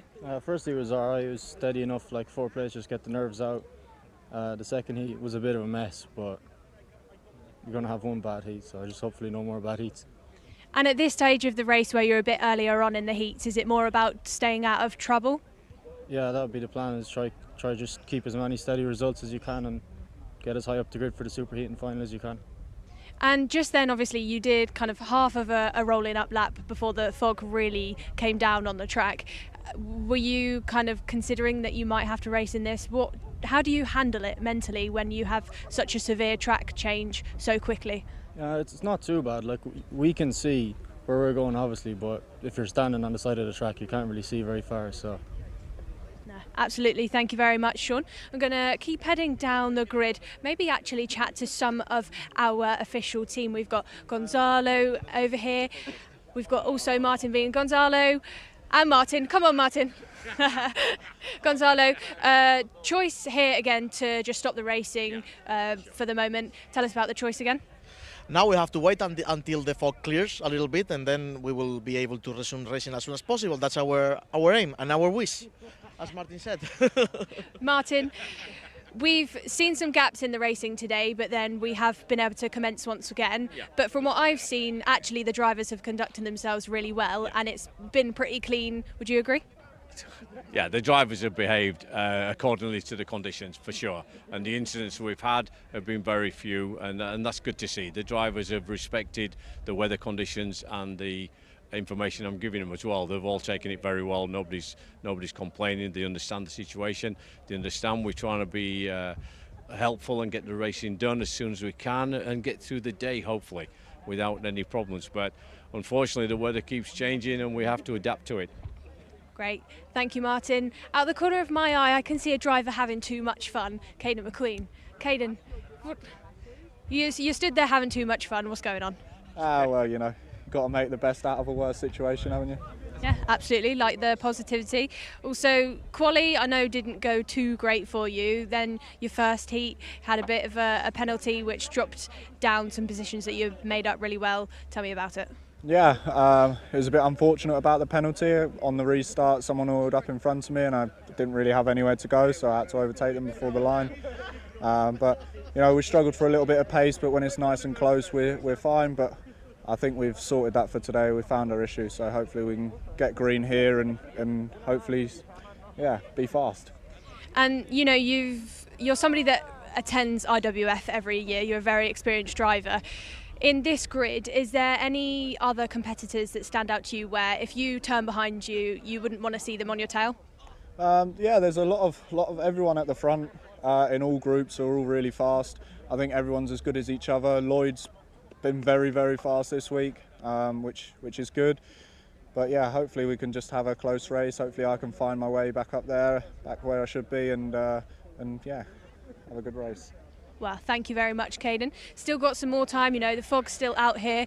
Behind me, I can see a group of drivers. We've got Timbo Rabikas in there, Clement Utron. Going to see if I can catch up with Clement, the TB kart driver. Clement? Yeah. Today, this weekend, summarise it for me. How's it going for you so far? For me, it's okay. I do P2 and P2 yesterday, so I need to do some heats great, and after to see the result in the super heat in the final. What are the challenges of the Zuera circuit? It's very fast, very flowing. When you're driving around, is there any bit for you find harder than others? Yeah, I think with the aspiration it's harder, but for me it's okay, and I hope to see the result. Great to hear from you, Clement. We've got two of your teammates behind you, I think, trying to avoid an interview, but I'm going to get you in here. Racing so far, how have you found it? How have you got on? Well, yeah, for sure. We are having all fun. We just want to keep racing. We will have to wait, but I hope it's going to be soon. As well then, Alex, the TB kart team, you know, you're all kind of in the same area of this starting grid. Are you working together, or is it every man for themselves? I think since the beginning of the season, we've been working very good all together to try to put the team as on the top. And as on the hits, we try to be as teammates as we can, and then on the final, for sure, everyone is going to have to fight for his own goal. But for the moment, we're working as a team, and I think we are on the right way. Indeed, great to hear from you, Alex. As you can see behind me, most of the drivers have kind of dispersed off to speak to their mechanics, see what the mechanics are thinking, having probably just more of a general chat as well. We'll head back over to Andrew and Anthony briefly to see what they're saying, what their conversation's going on. So that's enough from me down here on the track for now. Our conversation, Nicole, is my goodness, we can't see a thing out on track. That fog, honestly, came out of nowhere. We could see the entirety of the track some 20 minutes ago, and now we can't see any of it. It's the worst it's been since this morning's delays, and this is the problem with weather and fog like this, is that yes, we could initially wait for 10-15 minutes and hope it clears, but of course if it's just like this for the next 20 to 30 minutes, it's going to be another lengthy delay, and this is what causes these dynamic situations that, of course, the race control staff, the staff at RJMC are working really hard behind the scenes to try and help it out. I mean, from that camera angle there, you can barely see the drivers, and that camera is on the grandstand, which is right in front of where the drivers are. I say from our position, pretty much in line with the start gantry, we've in a very unscientific manner been going, we can see turn 2, we can see turn 5. Well, now we're getting to the point, you mentioned earlier we couldn't see the last corner. We can barely see the back of the grid that's been formed up here with the 35 carts out. That's the view from the grandstand. Yeah, that is a very representative view. The view on the cameras looks better than it actually is. So that looks pretty bad from the tribunes up over the pit straight. So yeah, really difficult situation for the race officials here, but absolutely the right call. Good communications between the race officials to get that race stopped before it got going. I don't really want to think about what could have happened if the race had gone into turn 1, turn 2 with this level of fog, because it's the far end of the circuit that's, at least from our vantage point, is the worst. That big long run towards turn 2 has completely disappeared from our view here on the start line, and yeah, that is obviously a quite severe safety concern. One thing that has brought to my attention on this one is that a lot of these teams, we go to hot countries. They pack big fans in the tents to help cool the tents down in hot climates. I think we asked the teams very kindly to get those big fans out, spread them along the side of the circuit, turn them onto full blast, and see if they can and to see if we can try and blow this fog away, because my goodness, it's just been one of those things where it's just crept back in once more, and it's so unfortunate for the drivers and for, you know, the spectators here at the track, and for the viewers at home, of course, who want to see some brilliant racing here. But it's such an unfortunate thing to see. As there you go, the cameras there on the gantry just showing that yes, you can't see the building at the end of the grandstand, which is our building, which is the commentary box. So it does tell a big picture there. Lights been turned off the track now. We're slowly starting to lose visual of turn 5 now from our commentary box, which is the corner literally directly in front of our box. The views there, it's just not getting better, is it? I would say it's just getting worse and worse. Yeah, it's not getting any better. I would expect that we're at least going to have another 10-minute delay. But as we saw earlier, when we came back to the box, what was it, around 12:40, and we'd heard a call of like, yeah, we're going to have a go at this. I think we were doubtful in the box. We're like, hang on a minute, are we going to try it? And then it cleared. It cleared in the space of 5 minutes. So this is why the drivers, the teams, the mechanics, the officials almost have to be on a ready state of alert to be ready to go racing again. I can see certain members of the officials not in their normal position, so I think we are going to be a little bit longer here. Air temperature 13 degrees, track is dry, but yeah, we're going to take a break here on the comms. More action hopefully soon here from IWF 2024 here in Zuera.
Well, welcome back, ladies and gentlemen, to the IAME Warriors Final 2024.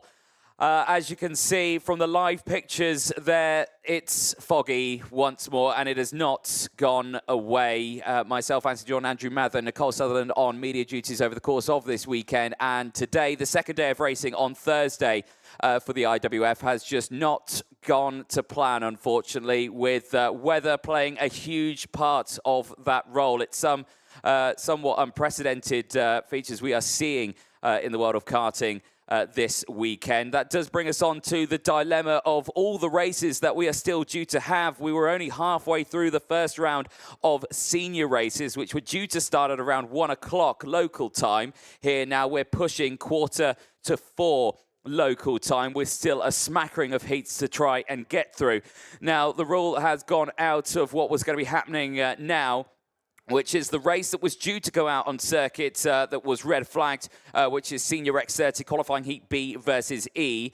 And the next heat that is lined up on the pre-grid, the Senior X30 qualifying heat A versus H.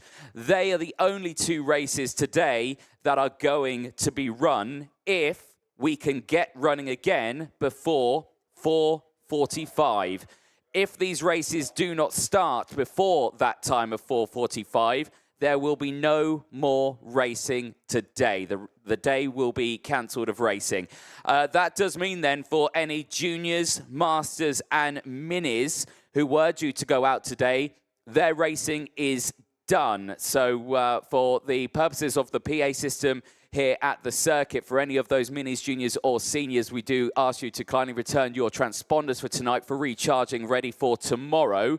But for the drivers who are on circuit right now, you can just see their karts in the mist. We are going to wait and see if we can get this restarted, but we have got an hour from now to see if we can get that restarted. If we cannot, there is no more racing today. That then brings us on to tonight, because it is the party tonight for the IWF, and also the presentation of all the nations here in the IAME Warriors Final in 2024. That times have now changed as well. We will ask the drivers to meet up in the Parc Fermé area at 5 o'clock local time this evening, for that to start at 5:15, and then the actual presentations to start at 5:30 this evening. But that will be a brand new stream. So if you're watching this stream at home, if we don't get going racing again right now, there will be a brand new stream for the presentations tonight. If we do get going again, do stick with us, because we will try and get 2 more races in tonight. But this is a very, very strange situation that we have found ourselves in with the weather. And, of course, all the teams behind the scene at RGMC have been working frantically to try and come up with solutions for everything that we could put into this one. But racing at the moment is still at a hold until we get a full confirmation of what is going to be happening in terms of that weather, but we just don't know. Andrew, in the world of karting, this is something I personally have never seen before. Copious amounts of fog that's come in. This is quite unreal, isn't it? Yeah, at this level, it's a real shame that it's happened. It can happen. I've had personal experience of it happening back in the in the UK, but the hand of the officials has kind of been forced here. Safety, of course, is paramount. I think the other not so great bit of all of this is that we've gone past that point of the day when, if we were going to have a little bit of help from the sun up there in the sky, that has probably passed. We had that fallow period in around 1, 2 up to 3 o'clock when the fog went away. That would be my concern in terms of getting any racing going. Will we see this fog clear now that we're at nearly 4 o'clock local time?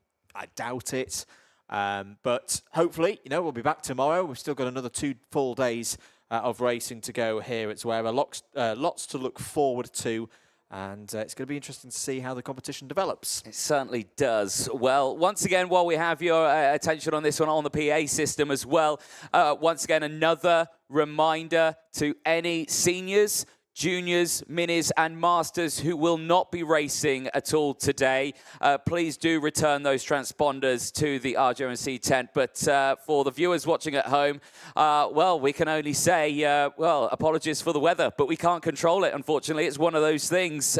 We will try and see if we can get the last 2 senior races out in the morning phase right now. But like I say, we have only got an hour left before we will have to call it a day on that one. And looking out the window again, just cannot see it. You can see it at home there.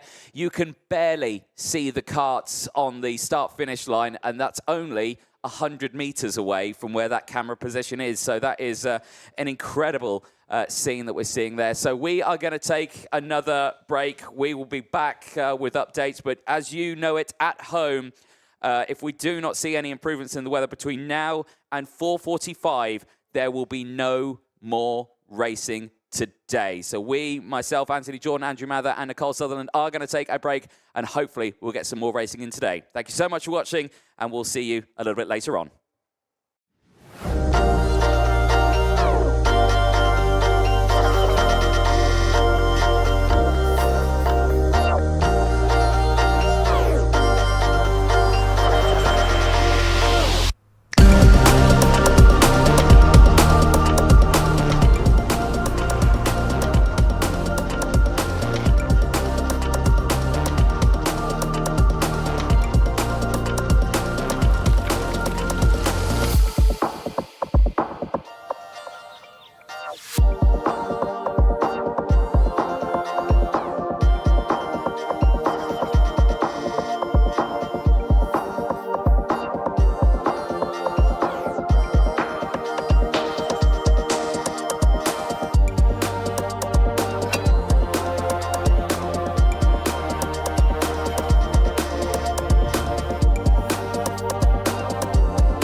Well, once again, ladies and gentlemen, welcome to a very foggy IWF in 2024. Just to give another update, the still update that I gave earlier on about if we cannot start before 4:45, that these races will not go ahead. We are still waiting for that deadline. But for the viewers at home, the broadcast will now end. It will not resume. Even if we do go racing, it won't be broadcasted, which can only apologise for. But for the drivers who are still waiting on the track, they are still primed and ready to go. They still technically have around a half-hour window to really determine if they're going to be starting. But from everyone here at RGMC and the IAME Warriors Final, if you're watching at home, thank you so much for watching today. And make sure you stay tuned, of course, because tomorrow we'll be live. But also before that, tonight we are live for the drivers' presentation. That is due to start at around 5:15 local time for the live stream to start. So make sure you stay tuned for that one to see all your drivers racing for your nations. But myself, Anthony Jordan, Andrew Mather, and Nicole Sutherland, it is goodbye for now. We'll see you later tonight for the driver's presentation.